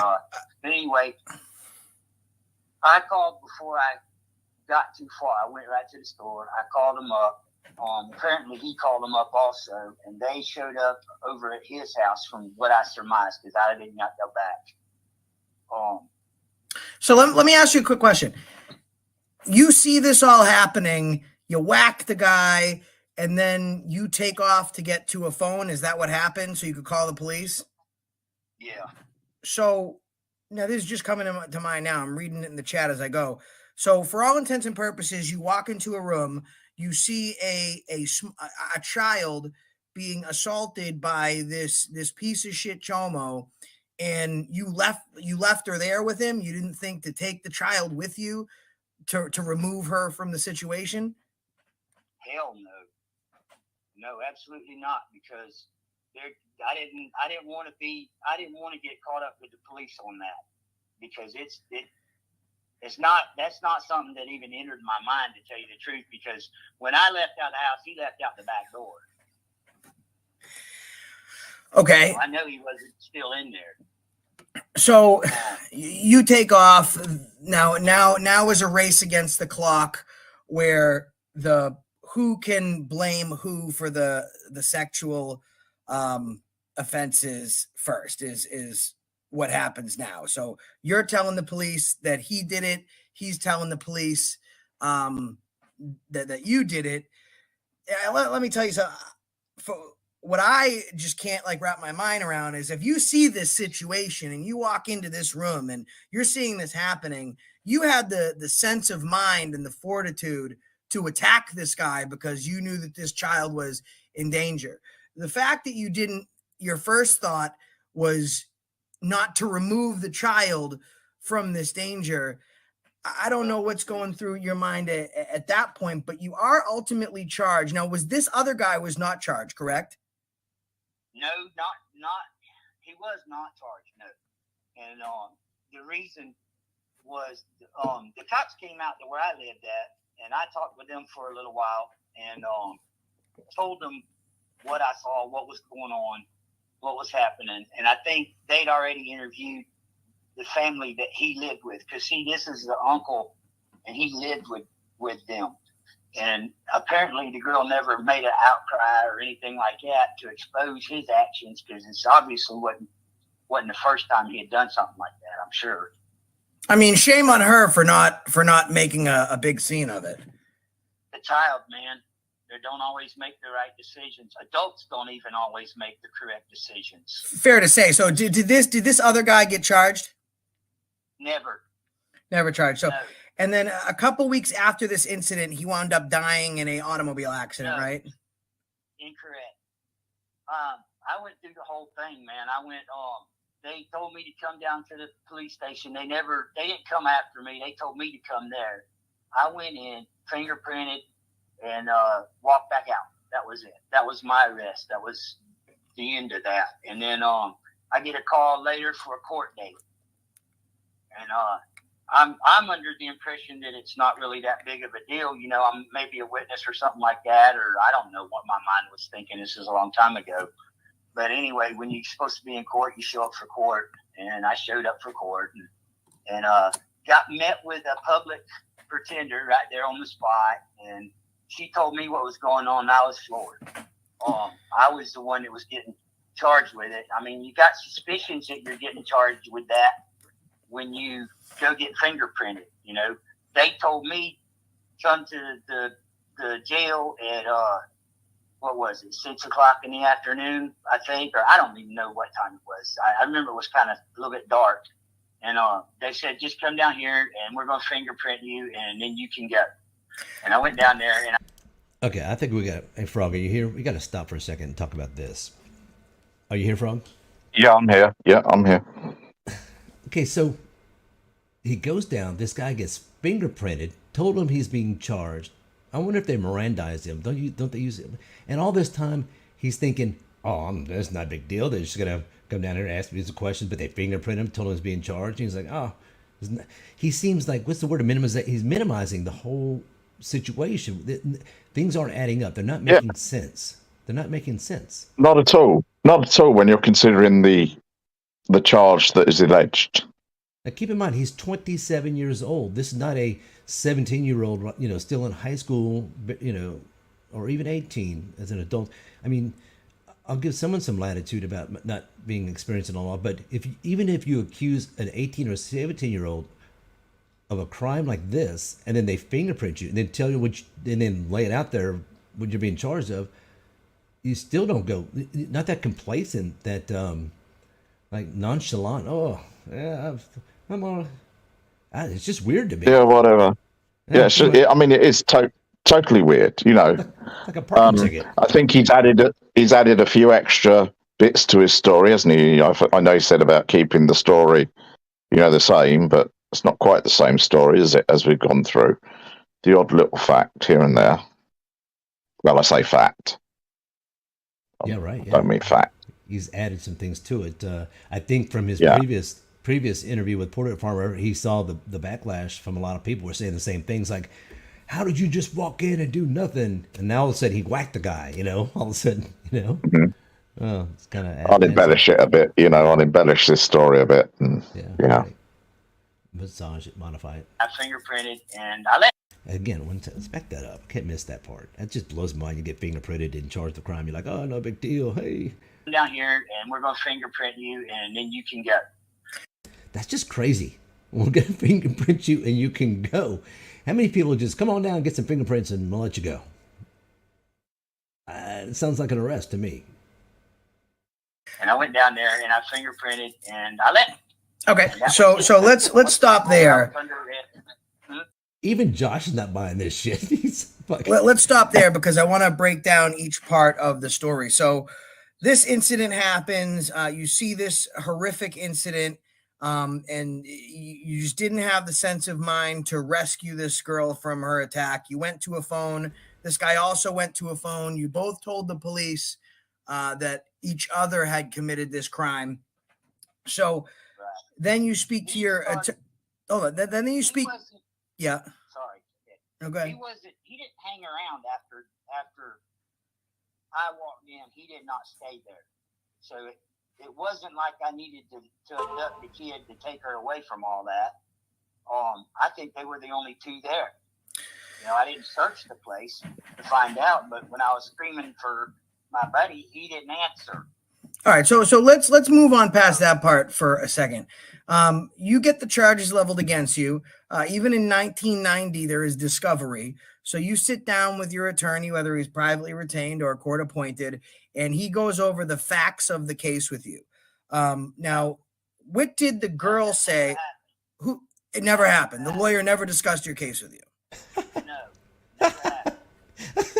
Okay, so you're I mean, I understand you weren't an activist then. It is the 90s.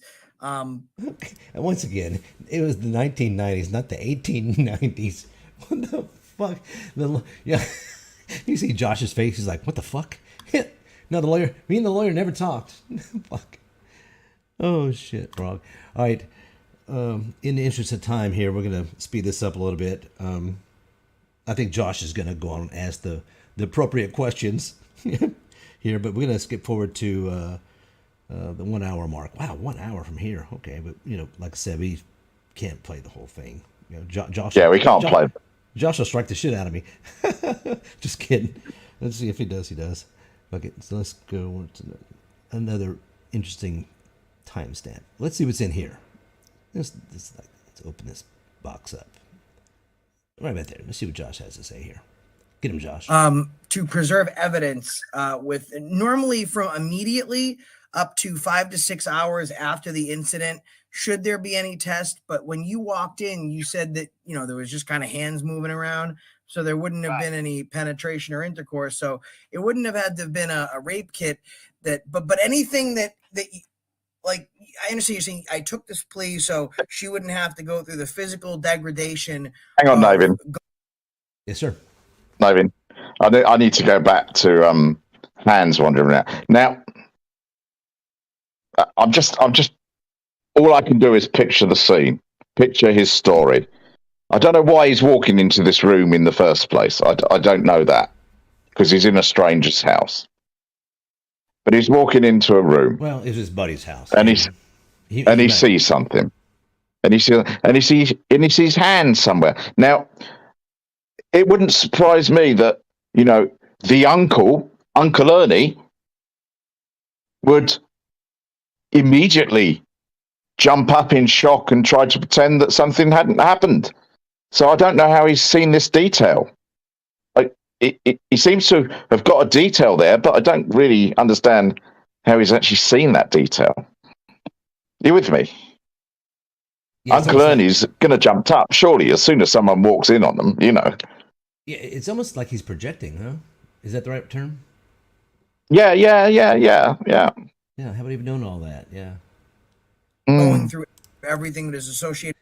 And now Josh is going to talk about his excuse for taking the plea. This is such a lame excuse that he didn't. That Catch is going to say. Yeah, I didn't. Want put the girl through. Personally, I'm adamant, Navin, that no man pleads guilty to a sex offence this serious or pleads no contendere to a sex offence this serious if he hasn't done it. Right, yeah. And that's why I asked Because the question. if you haven't done it, you're going to say you're innocent until the cows come home. Right, because this is like the third. Whatever your public defender says, whatever anyone says, you know you're innocent. You're not going to plead no contendere. Exactly, yeah. And this is like the third one of these that I've asked that one simple question. I've asked it to Independent Dash.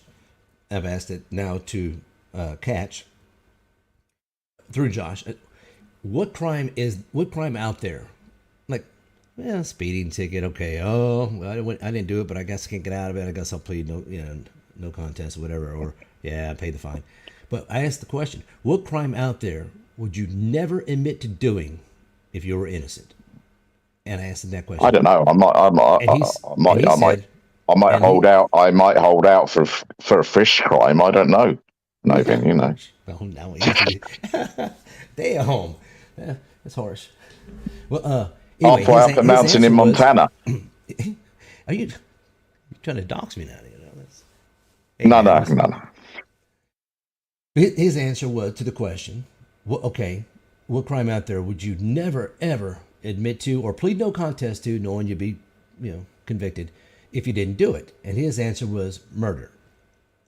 And it's funny because Independent Dash said the same thing.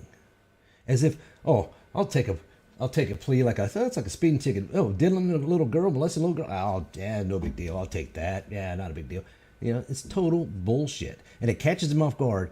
And I don't mind if this gets out there because it's still a hard question to answer for someone who says, I just took it, mouse. I just took it because my dad was in bad shape medically and I needed $10,000, all this crazy shit.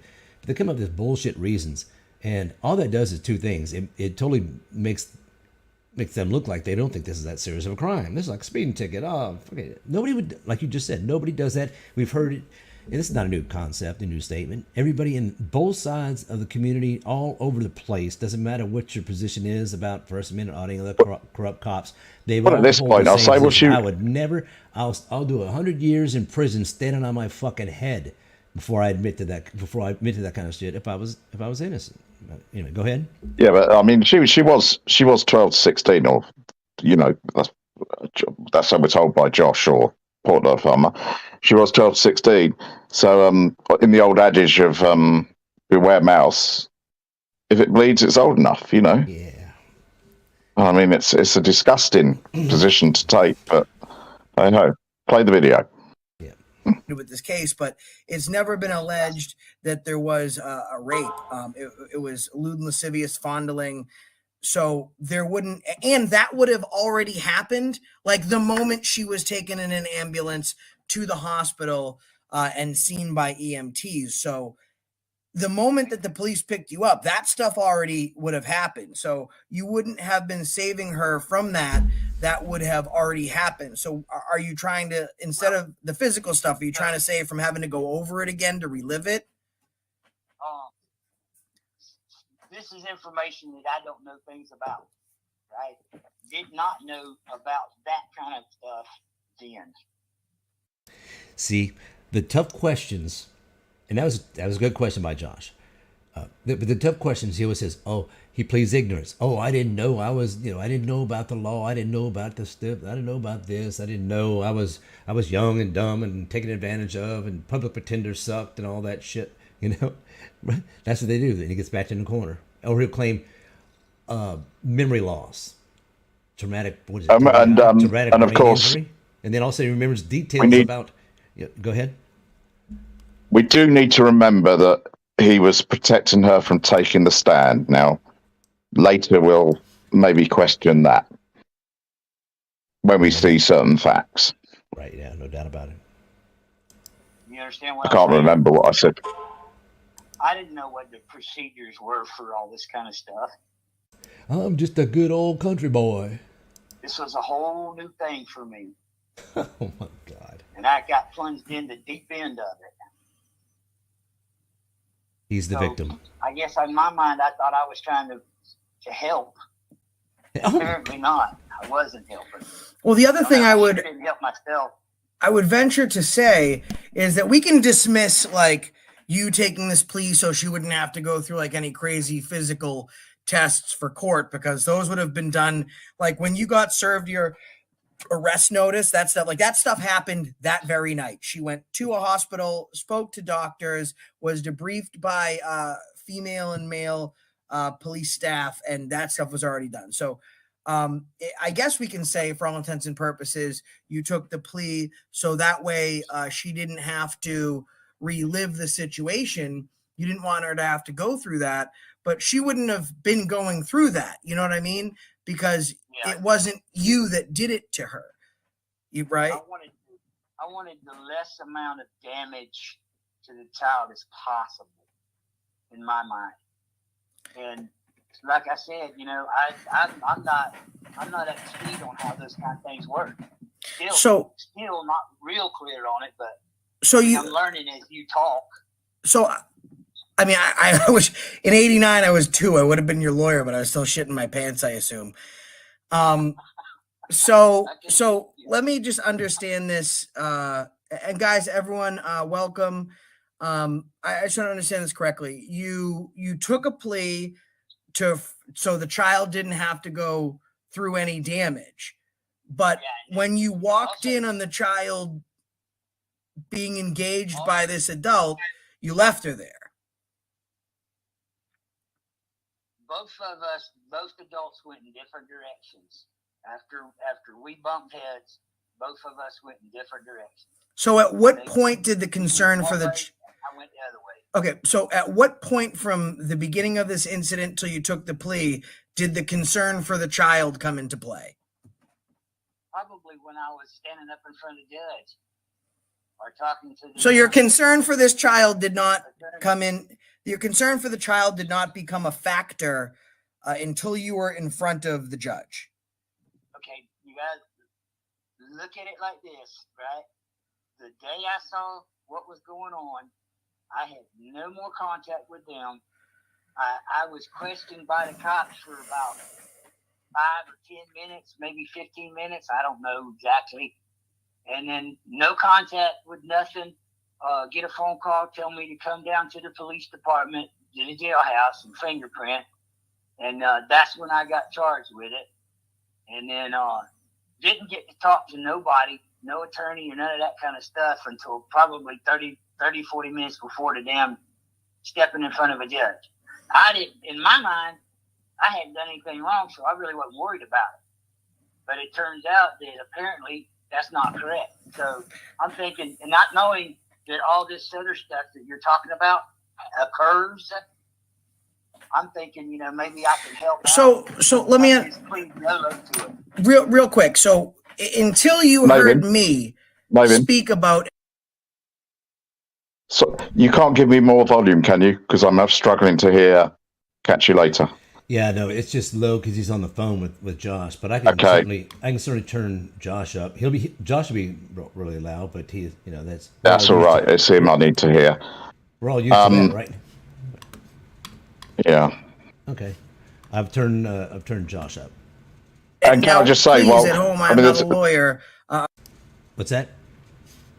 I was going to say, Josh. I mean, I described him as a lovable rogue, because he is very much a rogue, but he does sometimes have the... He didn't do a bad job in terms of teasing things out of Catch You Later. In this job.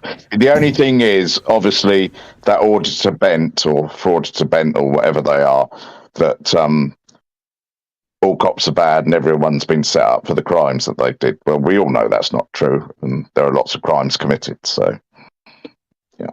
Right, no, right. Josh Back did to the video. a whole lot better than Porter Farmer did. That's for damn sure. Yeah. I'm speaking in generality. My understanding of the law is pretty well grasped in my home state, but every state has its own constitution and different laws. So I'm not speaking as a lawyer, but until you just heard my interpretation of the law today, you had no idea or understanding of it prior to when I just explained it to you. Oh, Lord, what is this, that's Josh? pretty much the way it is. So what the hell are you doing auditing? You've been auditing for almost 2 years and you didn't understand the law until I just told it to you now? I'm going to jump forward to 1 minute. Audited and while Navin jumps forward, this stupidity, If you that's a real, and then this thought that we're meant to agree with, that he met his public defender 40 minutes before going up on this serious charge. He's not on a speeding ticket. He isn't on a speeding ticket. When we actually look at what he could have faced, that that's not true. That he had his rights fully explained to him, and the judge would have checked that they were fully explained to him, even back in 1989. Are you there, Navin?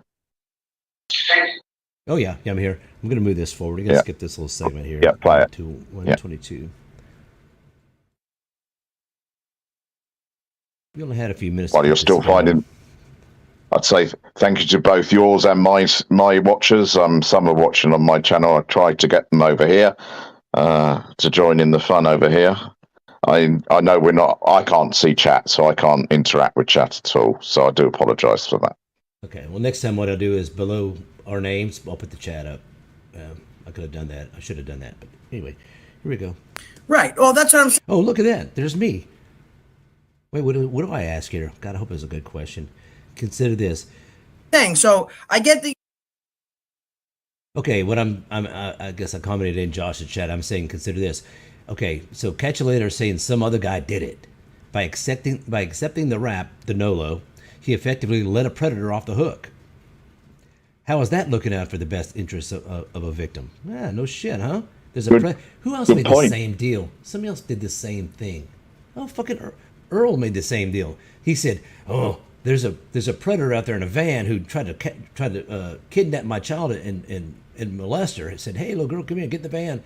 But what did Earl do? He didn't call anybody. Didn't call the police. Didn't notify anybody. He said, "No, I'll deal with it, man on man." I mean, that's not how you handle things. If there's a guy out there, another reason for not taking the rap, nothing else. Like I would do some shit like that. But if there's a guy out there who did it, that's the son of a bitch that needs to be caught and looked at.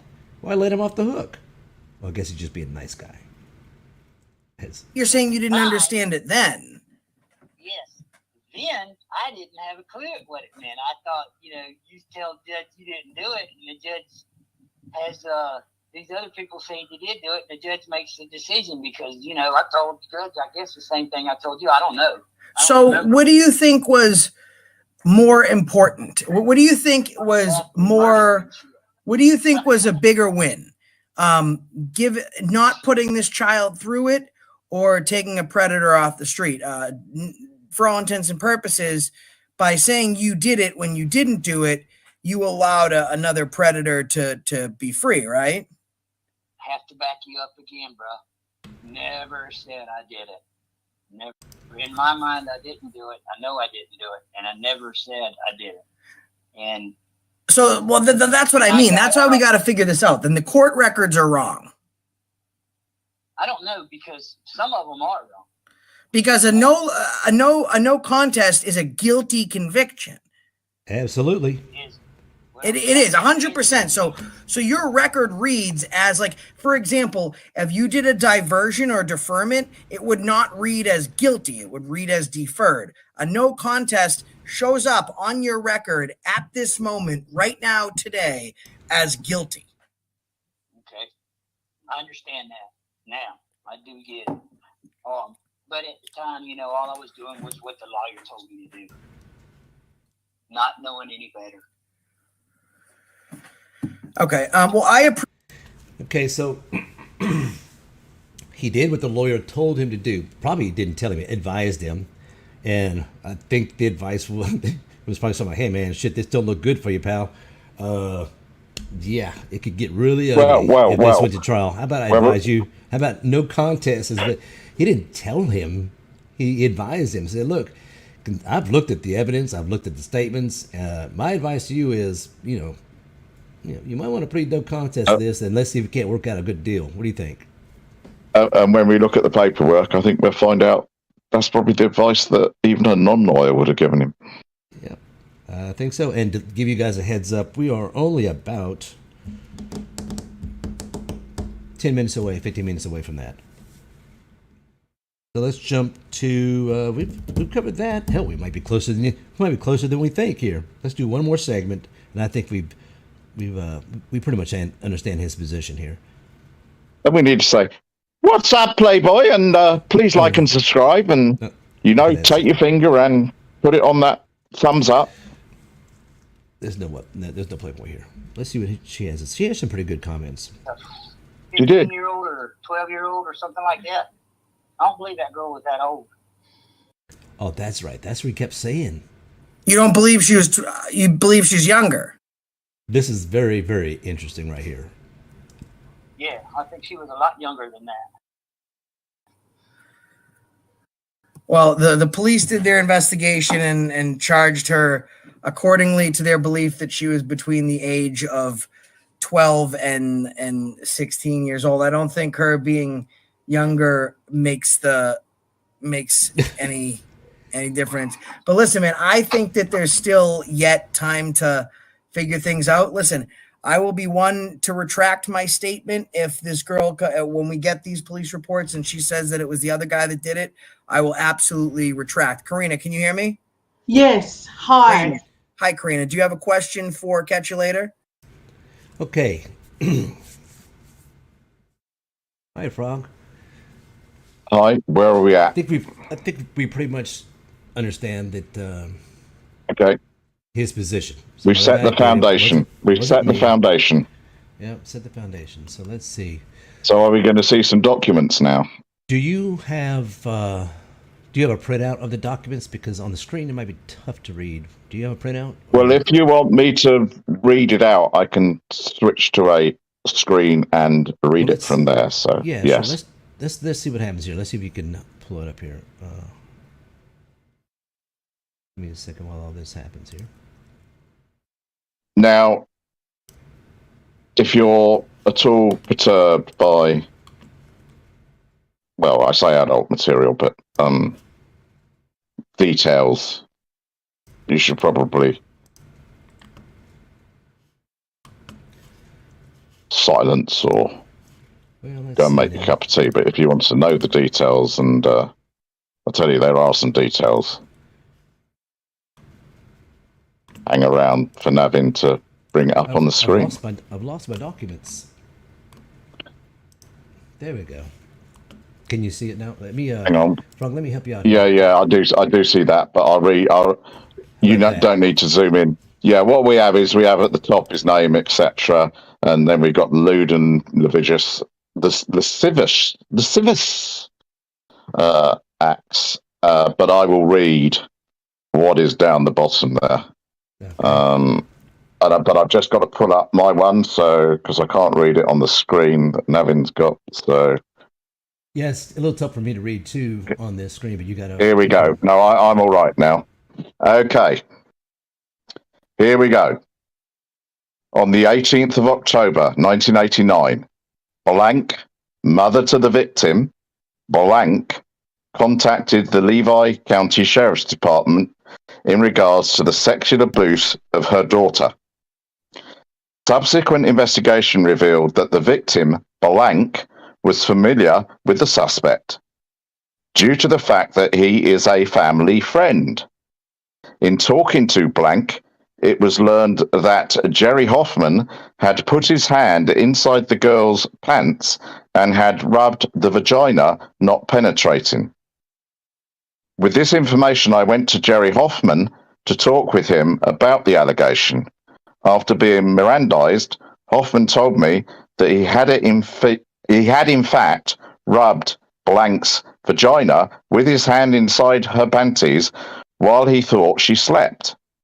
Hoffman told me he was going to get counselling for the help he needed. Right, so that is the first report. I don't know if we want to... I read it at a speed which hopefully you got everything out of that. Can you see chat, Navin? Because I don't know what chat is saying after hearing that. If we remember back to his statements about where hands were, they match the report.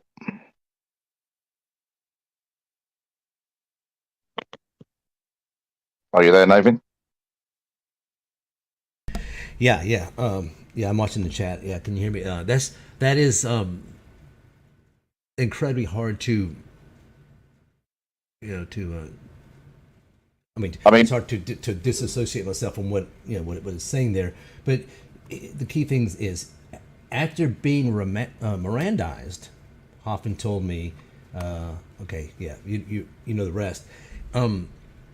Where's the plea of innocence? Where's the I didn't do it? No, Hoffman maintained his innocence. There's none of that now. I swear to God, if this comes out, if the answer to this is police lie, and where the incomplete report or falsified report, I'm gonna lose my fucking mind. Okay, I'm gonna lose my fucking mind. Now, at some point, so what's written there has to be written. He had every opportunity to contest this, because this is what was the November? I'm sorry, September 5th. October, and the offence, October, I don't know if yeah. it's on here. There's October 15th. I don't know if it's on here, but the offence is alleged to have occurred sometime between the end of August and September. I think we'll come to that in the second document. So we're basically over a month after when the offence occurred. So I'd like to ask everybody. The offence was reported to the cops by the mother over a month after the offence occurred. Correct. And I'm going to ask everybody to keep in mind the timeline, because that is important. August was the offense, and then the 15th was a report. And then watch how things, these other documents come into play. And the dates are very important. And I think there's some other things to take from this. I mean, the mother said he was a family friend. So the mother's lying about that. She lied about that. Yeah, he said he'd only been over there 3 times or whatever kind of thing. Yeah. He was a family friend. Yeah. He was a trusted person in that family's life, and he betrayed their trust. I see you put a watermark on this document. I love it. Well, yeah. I give credit. All right. Okay. I didn't Have we got to do this one? Sorry. Because this is even worse. I warn you. Are we on the same? Hang on. I've just got to find my document. We've got the state of Florida versus Jerry Hoffman at the top. In the name. Yeah. Wait. Yeah. I'm on the same document, so I'll read it again. All right. Right. Leonard B. Register III, a state attorney for the 8th Judicial Circuit of the state of Florida, prosecuting for the said state, under oath, information makes that Jerry L. Hoffman, between August 17, 1989 and September 5, 1989, in the county of Levy and state of Florida, did unlawfully handle, fondle, or make an assault upon blank, a child under the age of 16 years, to wit, 5 years of age. I'm just going to pause there. 5 years of age. So, well, I'll complete reading it and then we'll come back to that. Her date of birth is there, Valentine's Day, 1984. In a lewd, lascivious, or indecent manner, but without the intent to commit involuntary sexual battery. I'm not going to go into what he did because I've already told you. Contrary to Section 800.04 Florida statutes, in such cases made and provided and against the peace and dignity of the state of Florida. So I think these 2 documents are probably the most interesting documents that we're going to show tonight, aren't they, Navin? Well, yeah, it does explain why he kept saying it was a little girl, not 12 to 16, like when Porter Farmer says. Well, it says 12 to 16, and he kept saying, well, it was a little girl. He knew. He fucking knew. He knew it was a little girl. And a little 5-year-old. And it's quite hard. I was going to say it's quite hard to verify exactly what the penalty would have been for that charge in 1989, because the Florida statutes that you can look up online only go back to 97. Now, currently, that offence would be a life felony in Florida. we think that it was a second-degree felony at the time. So a serious felony was what he was charged with. And that is because of the age of the victim. And that was explained to him. It was a potential life sentence. And that was explained to him. He acts like, oh, they didn't say anything about it. Didn't think that was a big deal. I figured they'd fingerprint me, let me go, and all this stuff. They questioned me. I just get more upset. But anyway, yeah. So this is going to make sense in a little bit here, I think. And I'm not a lawyer, but I think it's starting to make sense of the writing on the wall is if you're going back and putting yourself in his position, being presented with this information, this, why this no contest came about. And I did say earlier on when, because obviously we thought we were dealing with a 12 to 16-year-old until we got these documents. Yeah, I could be. He did plead no low to 12 to 16. I think we have here is a classic case I think we'll find the reason why he did that. We'll find, won't we? Yeah, keep going. But I was going to say, now, 5 years of age, I don't think in 1989, as I don't think today, they will put a 5-year-old victim on the stand. They may, I don't know if they did at the time, but they may record such persons' evidence in a very nice and secure way. But, I mean, sensibly, no 5-year-old is going to take the stand in such a case. No, they'll probably get her statement with the parents there. I think it's probably quite a difficult case for a prosecutor because, but for his admission under the Miranda's after he'd been Mirandized when he admitted to it. So if he'd have done the sensible thing and kept his fucking mouth shut, not that I prefer that he did talk, but the advice is you don't talk once you're Mirandized until a lawyer turns up, be it a lawyer you're paying for or a public defender. But he did talk, and he admitted to it. Now, with that admission, the state attorney probably had a half-decent case, but it's still quite hard, these types of cases, to prove. You only need one not guilty on the jury, don't you? And it's gone. So they laid it on his ass. Dude, that little when he came down and said he'd just come down for some questions, they laid it on his ass. They let him know this is the deal. This is what we got, and your ass is fucking. This. They laid it on him. He knew exactly what time it was. He knew what time it was, and he knew what they had, and he knew all that shit. And he was like, "I'm fucked. I'm fucked.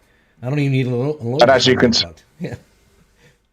And as you can see in both these documents that we've read, there's no mention of another man, Uncle Ernie. Where's Uncle Ernie? Yeah. He's gone. No mention of Uncle Ernie. Yeah. That's just like that Independent Dash. That's such a 2020 story. Like, I got to come up with something, or some after the fact story. Oh, crazy uncle, Usually the first explanation when someone's questioned and interviewed is probably the most accurate, not just in terms of accurate in terms of occurrences of events, but the story. You don't get to make up a story afterwards later on some crazy random uncle. But also the dates. The 17th of August, between the 17th of August and the September the 5th. So that's when they were obviously able to place him at that location by some sort of evidence, but they're not sure. They're obviously not sure the actual day of the event. So this story about him going and phoning the police. Well, in 1989, the police kept records of incoming calls, so they'd have had a record of his call. His story about the police going down to question his uncle. And no, I'm sorry, it just doesn't fit. Doesn't fit at all. No phone call. I wonder if he came up with this story fairly early on. He's spoken about his family. He's spoken about his wife. He's obviously had to tell her a story. Obviously, she wouldn't know what he said in the interview room. She probably hasn't looked up the documents that you've seen tonight, because why would you? Your husband comes home and he says, well, yeah, I've got this problem. I'm being accused of this and I didn't do it. And this is the story. And so I think he's been used to telling a story since the point that the cops took him in. Yeah, you're right. Yeah. Because he had to come up with a story. Yeah. He was forced to come up with a story. Because, let's face it, what wife would stay with a man that had done such a crime? That's funny because he said, "No way I could have done it. My wife would have killed me." Which, like you said, she probably didn't know. And he told her. I mean, I hope that she's watching this stream. I mean, he made this come out. Only he made this come out because if he hadn't have gone up on those panels and had just disappeared under a rock, we wouldn't know. All we'd know is that the auditing community had another wrong in there. And they hadn't done anything about it. They hadn't found out about it. No, Porter Farmer was going to put it. He was on the case. PDF was on the case. No big deal. Oh, what, he was going to put it out, was he? When was he going to put it out? Yeah, right. I mean, what do we got? He is Catch You Later is in with that Florida group, and all of the Florida group are tainted by this. Even the James Madisons and the Rogue Nations. They are all tainted by this because they all sort of are linked together. Now, I don't know if they've ever met this guy, but they've met him who's met him. And this is the problem. They do not vet one another. And they should. Well, they don't need to. We'll be a little bit harsh. James did. I mean, right from Jump Street, as soon as this came out, even the charges came out and the conviction came out. He did the right thing. Yeah, he did. Yeah. What I'm saying is what they do wrong is that they don't say, you know, maybe when the guy turns up on an audit once, you don't need to know his name. He's just turned up there. But when he starts becoming a regular, you ask him, well, what's your name? We just need to, you know, what's your criminal record? We just want to check you're not a nonce. Well, it's weird. You know, they do what like what Jeff has said and other people. I ain't like y'all. I don't do background checks on people and stuff. I don't look. You know, I'm not. It's nothing nefarious. It's nothing sneaky about it. Go. You can go get a job, apply for a job somewhere, very prestigious, or maybe it's a high security job. They're going to do it. Doesn't mean that they think, doesn't make them, it's just they need to know who the hell they're employing. And I think auditors need to know who they're working with. I would, if I'm going to get out there in public. Sorry, it doesn't make me a creeper background checker. I mean, dig up some past on people. Just, man, you got to be careful. I do want to draw attention. Actually, I didn't read it out, but at the very top it says information for lewd or lascivious assault upon child under 16 years of age, most serious felony. So, as I say, we do not know what the penalty was in 1989. Now, it's possibly if either of us were a lawyer and had access to the books, we'd be able to just get that book out of the library off a dusty shelf and look it up, but we can't find that on the internet. We have looked, but at the very least, he was probably looking at a level 2 felony. But by the sounds of that, he was possibly looking at a more serious felony. And they certainly told him. Yeah. Okay. What's the chat? Have we done enough on this page, or? Yeah, we're going on to the next page. I'm going to help you out with the next bit here. Right there in the bottom, that pronunciation for your that's Judge Beauchamp. That's Beauchamp. Well, what did I call her or him? No, not yet. I haven't heard you call him anything yet. Just to let you know, that's Beauchamp. Yeah. It's a Frenchie. Yeah, it's a Frenchie. Yeah, well, it could be, Cajun. But anyway, there you go. Mr. Beauchamp. Well, all right. Cajuns are Frenchies. They are. Don't tell them that. They don't like that shit. But They're frogs. They're frogs. Yeah, definitely don't call them Creoles. But all right, let's see. Go on, you read this one. Yeah, we're gonna get to the bottom here. This is signed by Mr. Catch You Later himself. Let's see what he has to say. And dates are important, so let's look at the date of this. Was Frog? What was the date on this? 90. It's 91, I think. But yeah, 91. I can get up my. It's late. It's after the New Year's. We're into 1091 now, and yeah. So take it away. You want me to read this? Yes, sir. You want me to read this? Okay, right. Hang on. Let me get my. Unless you You want me keep to. them amused. It's not. Well, no, I can read it. I'm happy to continue reading, but yeah, I've got it now. Judge Beauchamp. Beauchamp. No, I live Beauchamp. closer to the place. My name is Jerry Hoffman, and I have a request of the state of Florida. I am on community control, and I have been offered a unique job opportunity that could be a very good electrical career in relay and control systems. The company wishes to start me off at $8 an hour. The job involves travel all over Florida, sometimes necessitating staying overnight. Being on community control, I cannot do this.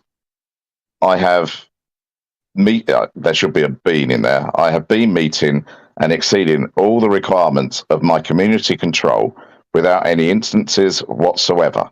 I have requested of my community control officer, Patsy Mozo, to put in for early termination, but it is not standard procedure for the DOC to terminate community controlees early. Mrs. Mozo suggested I approach Mr. Clark, who is the head of the department. Mr. Clark explained the same and suggested I contact you, Judge Beauchamp. I made certain that my control officer, Mrs. Mozo, and her boss, Mr. Clark, were in agreement that it was acceptable to approach the higher authorities with my request. Sir, I respectfully request that the state of Florida terminate my community control early for the above stated reasons. All pertinent information can be obtained through Mrs. Mozo or Mr. Clark at the Parole and Probation Office. Thank you for your time. Now, we've obviously gone on here because we've gone on to letters that he's written post-conviction, and I think we should just step back a little, Navin, to go through why he took the no-low. I mean, I have explained the first bit about the seriousness of the charge that he was charged with, but he obviously, there was some sort of plea deal done that he pleaded to this lesser charge of 12 to 16, which had a lesser sentence. So he got the 6 months in jail, which he said he didn't do, but we know he did, plus the community control, plus the probation. However, we're looking at this. So he's pled to a lesser offence. So he's got away with it there a bit. He's then, in this letter, do you see any sort of contrition as to what he's done or what he pled no-lo to? Nothing. Just looking out for himself. Look at how he can better worry about himself. You know, how can I get myself? I'm not even so sure at this point that he even had a job that required that. I think he was using this as an excuse to get himself off of community control. I don't believe a thing this guy says. I think he's been a liar his entire life. But anyway, but you're right. There is nothing about, because he did say he was early on. He said he was going to get help. I have a problem, man. Fucking all that shit. Now he's like, you know, no remorse, no regret. Didn't even do the man thing, which is, man, I got off pretty easy. Fuck, I don't got 6 months. I got off easy. I've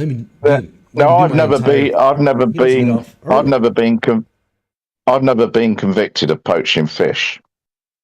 But let's say I had. I wasn't poaching this fish. And I was writing to the judge to try and get my sentence, you know, commuted or something.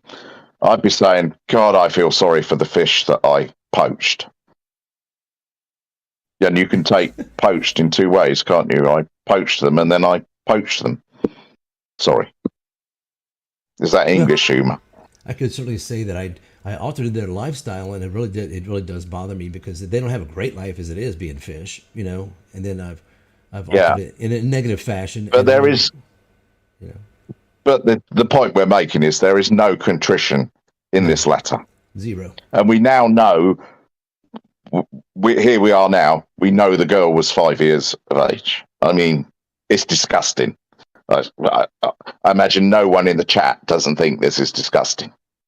It's a horrible subject. Are these documents out of order? The pages out of order? Did the first part say where he basically, did we go over that part where he said he needed help? I mean, just get counseling and all that stuff. Yeah, we've done that.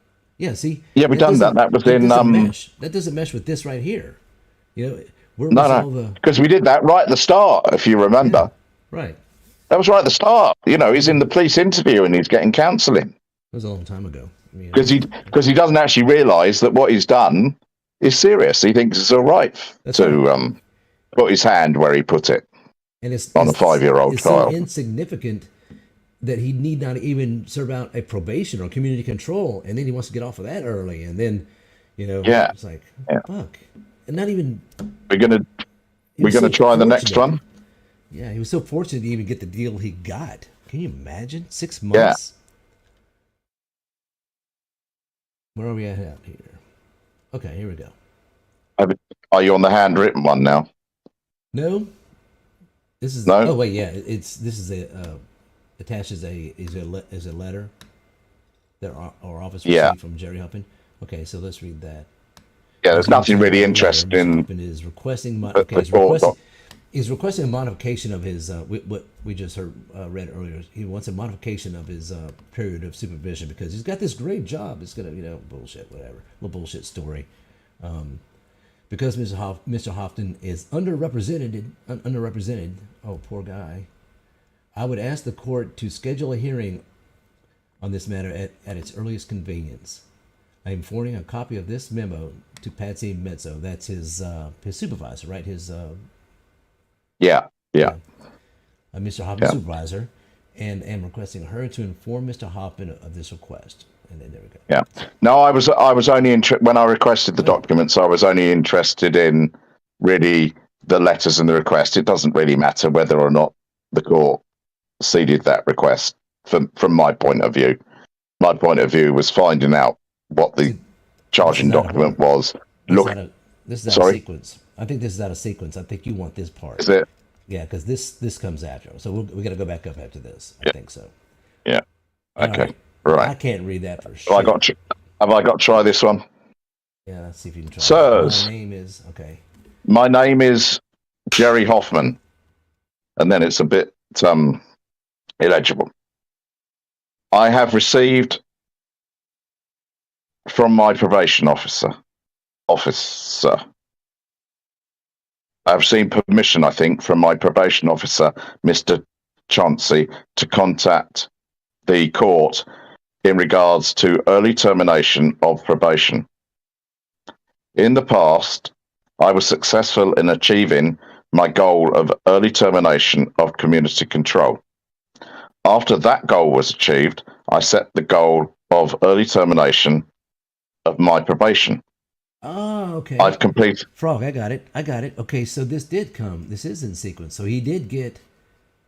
Yeah, he got his community. Yeah. Probation was converted to administrative probation. He went from community control to administrative probation, saying do some fancy job. All right, my bad. I'm sorry. All right, got it, Frog. Yeah, and so he's having quite an easy life with the court, really. Yeah, he's making I've completed half of my probation period. I have not ever been violated. Well, you did a bit later, but there we go. I have paid restitution fines completely. I respectfully request early, and I imagine that's termination of probation or something like that, but it's early termination of his probation. I something the court. I asked the court or something I thank the court. It is thank. I can read it now. I thank the court for looking into,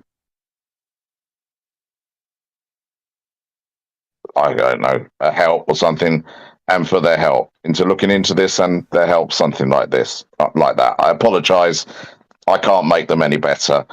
The clerk of the court told me that she had one document that wasn't very legible, but I said I'd have it. I knew it was the document that he'd signed. We actually get to see his handwriting now, he signed it. That does look like, to me, that looks like the person who signed it, written it.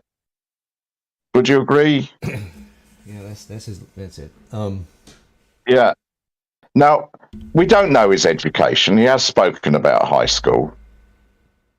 Both letters that we see. Now, we had no evidence in that first letter that he actually was the author of it. It could have been his wife because it was typed. It could have been his probation officer, although there was some grammar stuff in there. But this letter, there's the odd spelling mistake, but there's nothing that says, God, this guy has, was a short bus rider.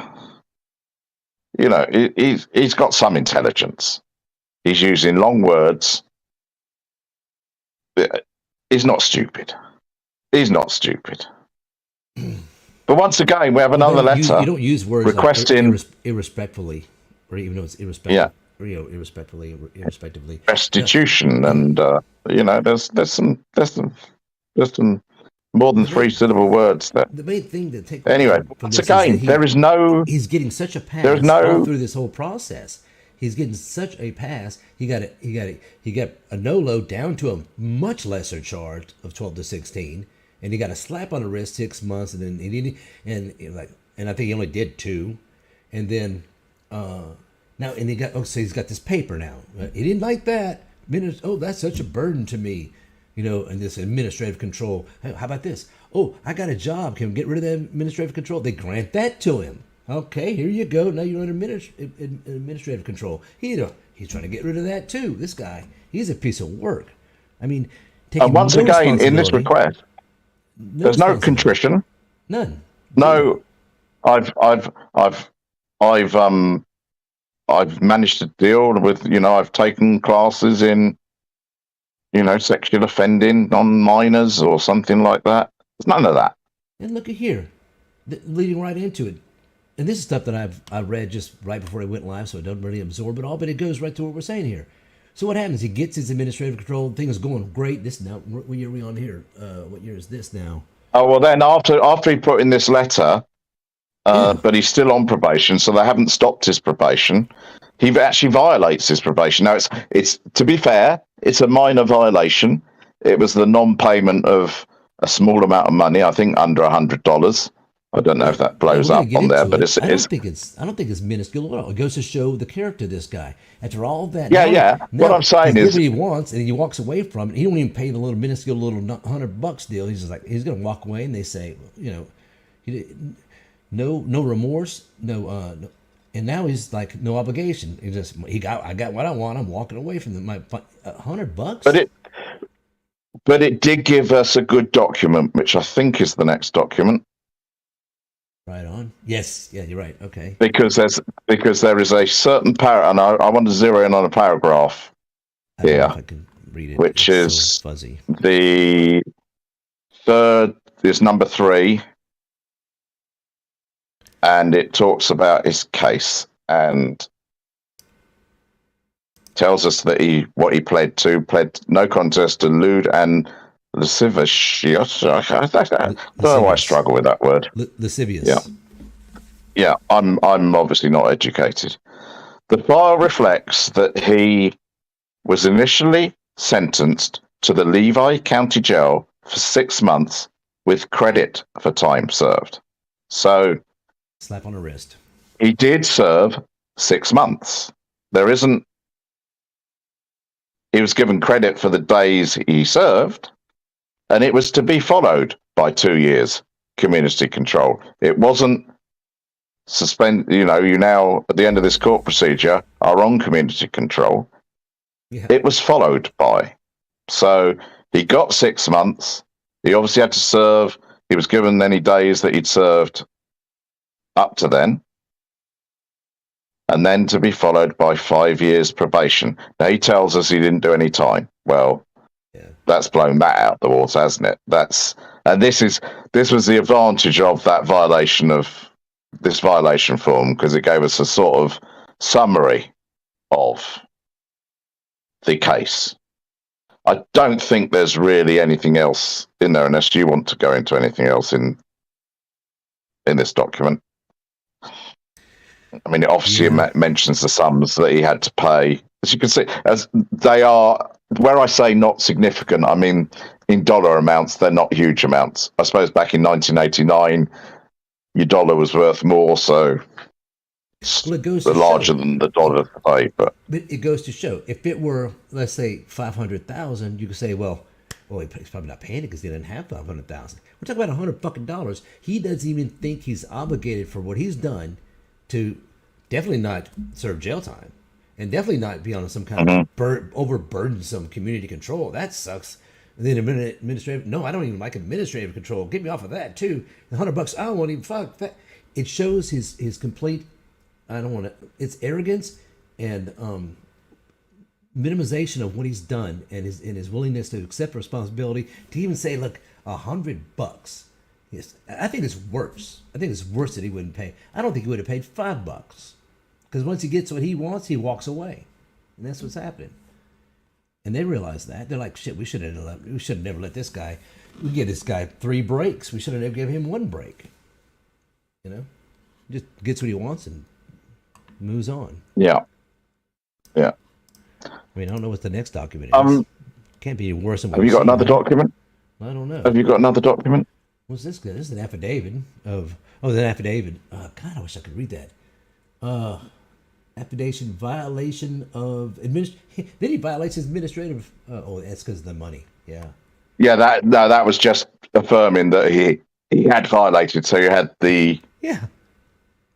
He played the. You had the report didn't he? of the violation, and then he violated. But acting like he got a bad rap. He played the system like a fiddle, and act like he got a bad rap. Like, I'm such a victim. They you know. This all the way to 96. Then he thought he was done. Thought his hands were clean. Well, look. Wow, let's take some. What do you say we take some questions? Yeah. I'm gonna open up Navin hopefully and be able to see the chat now. So. There's a pop out thing.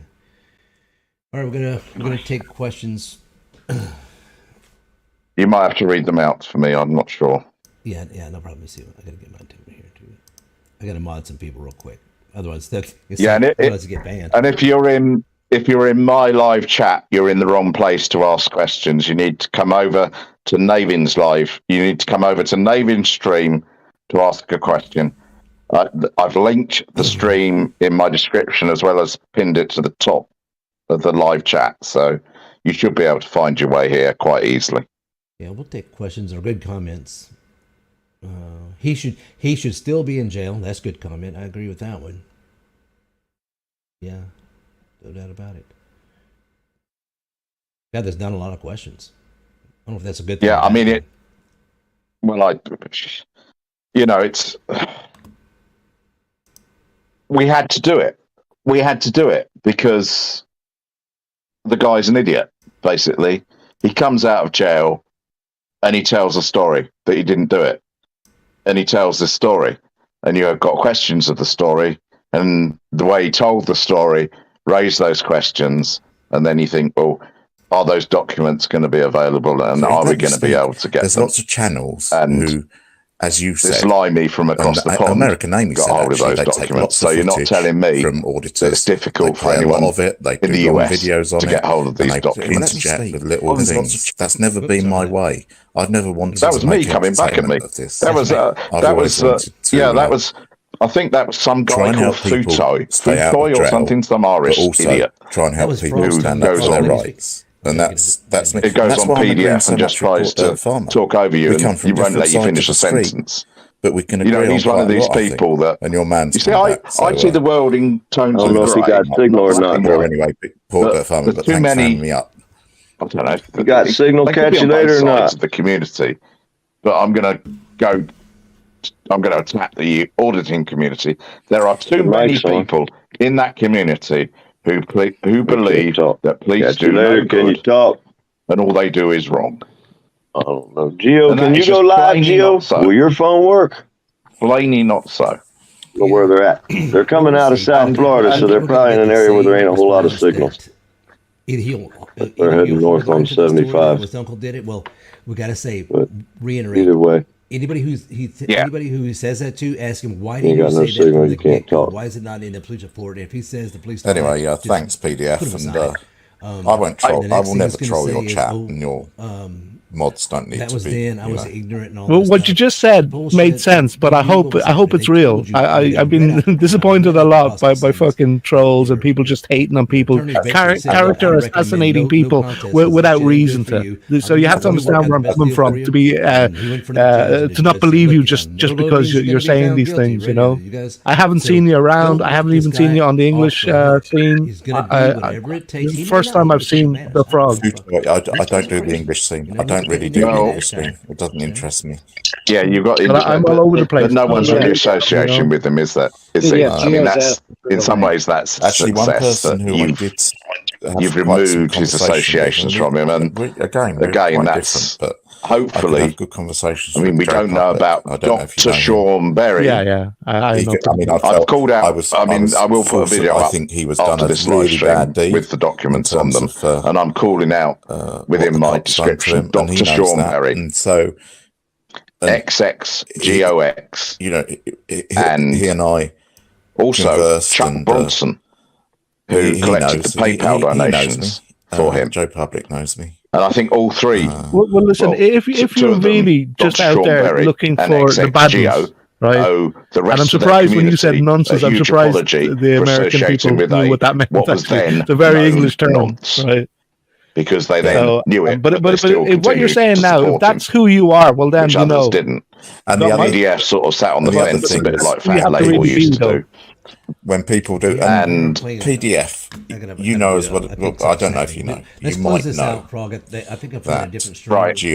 Calculator, Yin Yang, and I believe Dr. Sean. We'll close it out. Thanks for watching. About a month ago. Yep. Sorry about that. And I don't know where it's got chucked out of that police department.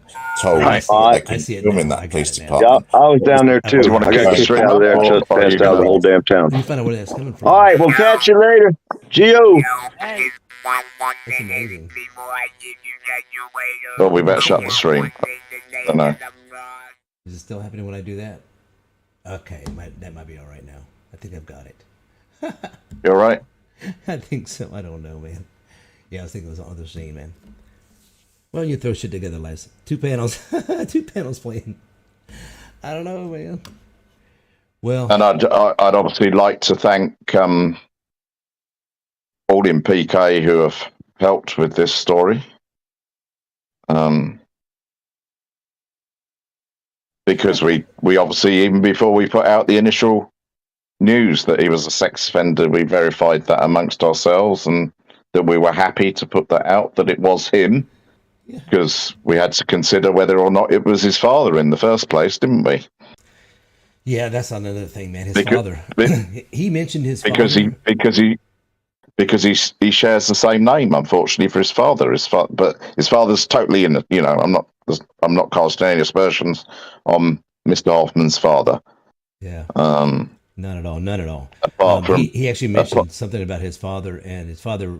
He in one of the streams, I guess it was Portrait Farmers or somebody's stream, and his father was an amazing person, and I do feel for his parents, and definitely his father. And we do hear that he had to use a public defender. Well, that's possibly because his father had disowned him at that point. We don't know, but I mean, I know if I got into trouble and we didn't get one single question, Frog. That's amazing. I don't know if that's a good thing. Thanks, Carla. Thanks you, and all you guys helped me. Thanks for helping me fix my little fuck up deal. I don't know what happened. I said I was playing your stream or something like that. But anyway, we got through it, and we threw this together at the last second. Hopefully we've put out the information. That's it, as far as I'm concerned. That's the end of Catch You Later. I mean, if he decides to crop up on the scene and others support him, I'll be the first to go in on them. I think I was ending when you had the problem. I was talking about Chuck Bronson and the PayPal donations.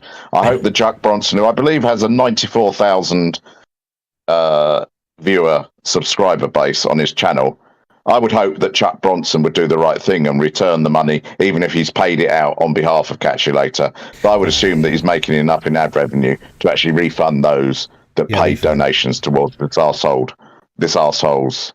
Now, knowing the frauditing community, he probably got far more than he needed and hoped to pocket the rest. But Yeah, Hey-ho. refund. That's what they do. Chuck Bronson, I would definitely refund. And that's, that brings up another point. That's why it's important to get the information. That's why we do get the information out as soon as we know it, because people are donating and making decisions, financial decisions about these crazy. So-and-so got arrested. We got to raise money for him. We're like, hold on. We're trying to, we need to let people know, because certainly these auditors aren't going to let them know that they could potentially be donating to a sex offender. And I think these people need to be armed with the information. If they still want to donate now, okay, then I say, all right. But at least now you have the information you need to make an informed decision if you're going to help out somebody like that. And some people took pretty quick, and it wasn't their fault. It's not their fault. I mean, we know even criminals don't like nonsense, do they? Even hardened in the jails do not like nonsense. Nonsense are not liked. Not by me. And I don't think many people like nonsense. I mean, I wonder. I mean, you do wonder if someone, and maybe sometimes I hope that someone in his locality is now aware of his crime, and actually starts spreading rumors about, not rumors, they're facts. Starts spreading this information, because he will have harmed himself, which I think is a good thing. Because who knows, he might still be a danger as a granddaddy towards someone's kiddie. Who knows? Yeah, well, that bit's done. I just can't believe we don't have any questions. Everybody's saying, great work, Frog. You guys did great. Well, thank you so much. This is something that had to be done. Even though Porter Farmer and some other said they were on it, they were going to get it. They were going to get it out there, and we were, Johnny come lately. And they think we're doing this for clout and for clicks and views is total bullshit. We've been around a long time. Look at me. I mean, I will never monetize anything. I'll never pay. No PayPal's ever been out there. And I can't believe I have to even say that shit. This is purely about getting information out there about people and their ways, especially when money has become, it's coming into play. Like they're starting a fundraiser for them. The guy wants to run off on his own or whatever, but when you're live on YouTube, and if you got a pass like this, you will never see us go after someone that had minor drug possession or even, even shoplifting. I don't like thieves. I can't stand a thief. I fucking hate thieves. That's another story. But you're not going to see us go after those kind of people. It's mainly people that commit offenses like this, egregious offenses to vulnerable people like children and women. I don't like a woman beater either. You're out there too. If you're a woman beater and you're an auditor and you get arrested and you're a woman beater, guess what? You're in that. It's going to happen. Go ahead, Frank. And let us remember that he was out with a PhD. Now, talking about that person, Dr. Sean Berry. I'm sorry I keep on mentioning your name, Dr. Sean Berry, but I have grave doubts about your doctorship, and I'd love to see the documentation behind your doctorship. I'd love to know where it's come from, what institution it's awarded by. I mean, maybe you'll put that out for us so that we can see your PhD, because you've been caught as being a fool. Now, surely a PhD wouldn't be caught being a fool. And you look a fool, and you look like you just paid for those letters after your name to call yourself Dr. Sean Berry. So, Dr. Sean Berry, prove yourself now. Sorry about that rant. No, that's fine. Maybe he's just using it like a little moniker, like Dr. J. Dr. J wasn't a doctor either. I don't think he was, Yeah, but he also uses the PhD after it as well. He doesn't just use the doctor. Oh, does he put the PhD behind it? Well, that's different. I think I've seen the PhD on things as well. Yeah. I'm sure I've seen the PhD on his channel. Right. Like Dr. Seuss was a PhD. Actually was a PhD, but I don't. The Dr. J would definitely was. It's definitely not a medical doctorship. No. But if you listen to him, it doesn't sound as though he's got the capability of writing the theses that would be required for a doctorship. But who am I to say? Maybe he's had some kind of injury that's affected him in later life. But I'd like to see it, Dr. Sean Berry. His dissertation. Yeah. Dr. Hook. Are we going to say no night? And thanks to our viewers for sticking with us. Man, I'm amazed at so many people to say, hi and bye too, and thank you too. But Alex and I, of course, that goes without saying. Thank you so much, and thank you to everybody else that's in here. Even Unblocked is modded somehow. That's pretty cool. I think you get a name like Unblocked in your modded. Yep. But everybody else, God knows what's going on in my live chat. I haven't been there to block or unblock, but I don't block. I unblock. That's all I ever do. We'll see if there's some questions in there because I didn't get one. We didn't get one question. I don't know what that means. Is that Well, I good or said bad? I told people to come over here to ask questions, and if they're not capable of doing that, then probably that question isn't worth listening to anyway. So, Well, I think can we just take it like, man, it was so thorough and complete that there are no questions. I'll take probably. it. I mean, we've been at it for 2 hours, so I reckon that's a good time. The documents will be. There will be a short video on my channel. Just reading through those documents again, probably for people who didn't join us on these live streams because it's not worth watching it really. I just got called out. I just got called out by some guy named Bruce Gordon in the chat. Navin, maybe no PayPal. However, I do seem to remember an ice cream cone or ice cream funding event. Oh, I think somebody is punking me. We'll have to address that. Yeah, I might be. Maybe, see, just goes to show. Just goes to show. Oh, I did my fake fundraiser for flights to go and see the late departed. That's right. I remember that. And, yeah, that got Patrick out of control, Sneed. Yeah. Yeah, I think I've still got. I was paying money to myself. It was quite interesting to get that PayPal going. But didn't that get a little out of control? Did anybody actually donate to that? Oh, PayPal eventually didn't like it. That I think I paid my. It was too much or something. I can't remember. It's too long ago now. Right, yeah. I was doing quite well on the PayPal pool with paying money from one purse to another purse. Just shows you how you can't even trust PayPal pools. You know, you can't trust GoFundMe either. You can start up a bullshit GoFundMe. You definitely can't. Then people start donating to it, and I'm like,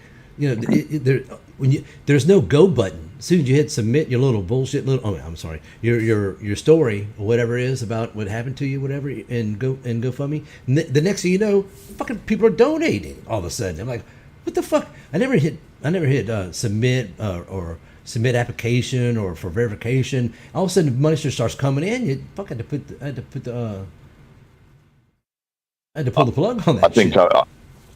I think I've said it before that if you're going to donate, I'm sure you can find enough worthy causes close to you.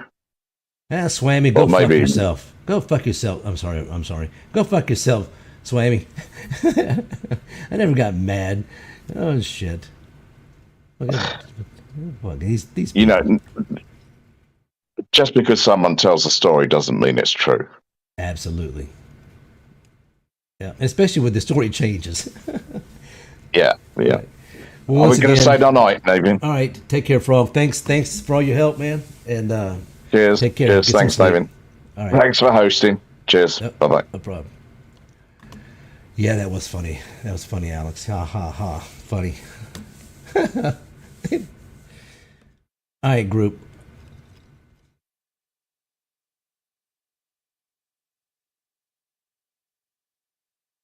I think this will put this to rest. Hopefully, for the love of God, this is the last time we have to go through something like this, and this is it. There'll be no more. I'm not encouraged. It just seems to be. I don't know what number we're on now. This is an alarming number. And these aren't insignificant charges. This is, these are all I consider major sex offenses, and a lot of them against children. It's in this auditing community, and hopefully that's the end of it. But we'll try to leave on that positive note and see what happens. Good night. Peace to everybody. Take care.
What the? You're just sitting there breathing. What are you doing? Talk to us.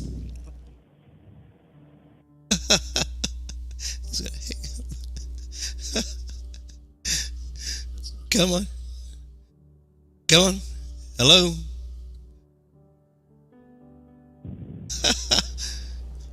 Honey girl. Sugar pie. Where are you?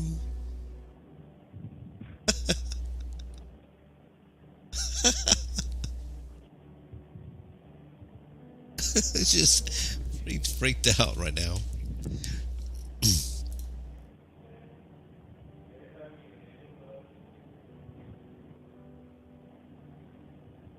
Wait a second here. Never seen him just sit on the phone like that long. She's just sitting there.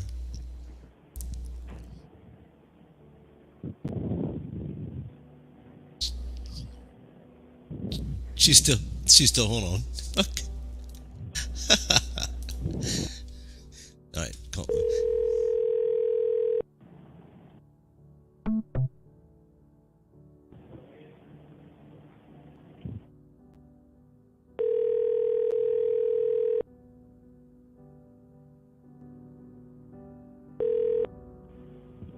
Drugs Enforcement Administration, how may I help you? No. No.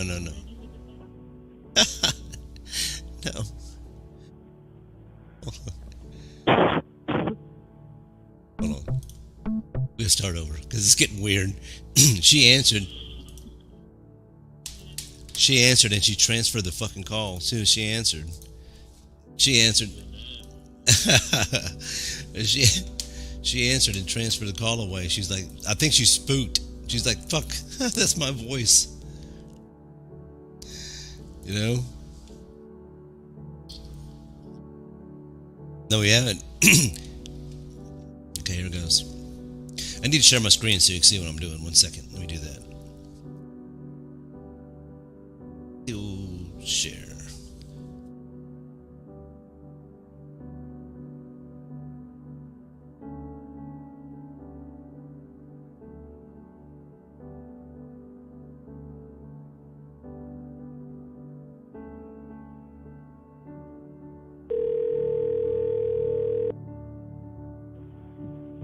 Drugs Enforcement Administration, how may I help you?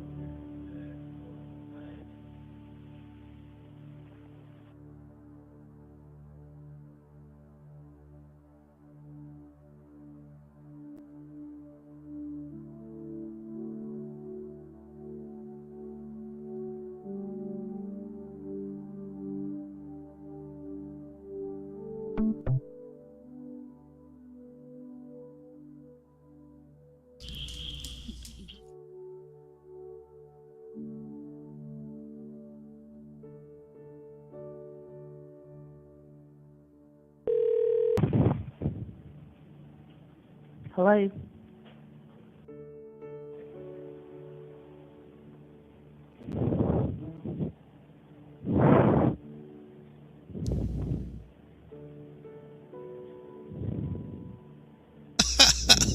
What the? You're just sitting there breathing. What are you doing?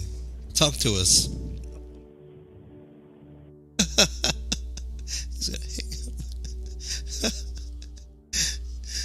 Come on. Come on. Hello.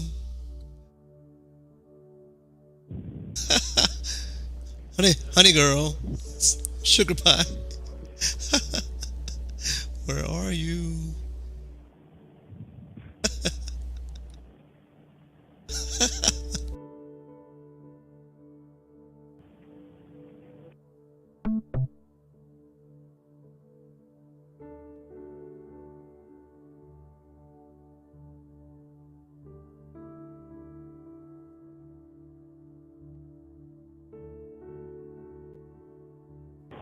No, how much? How much? How much for the bomb?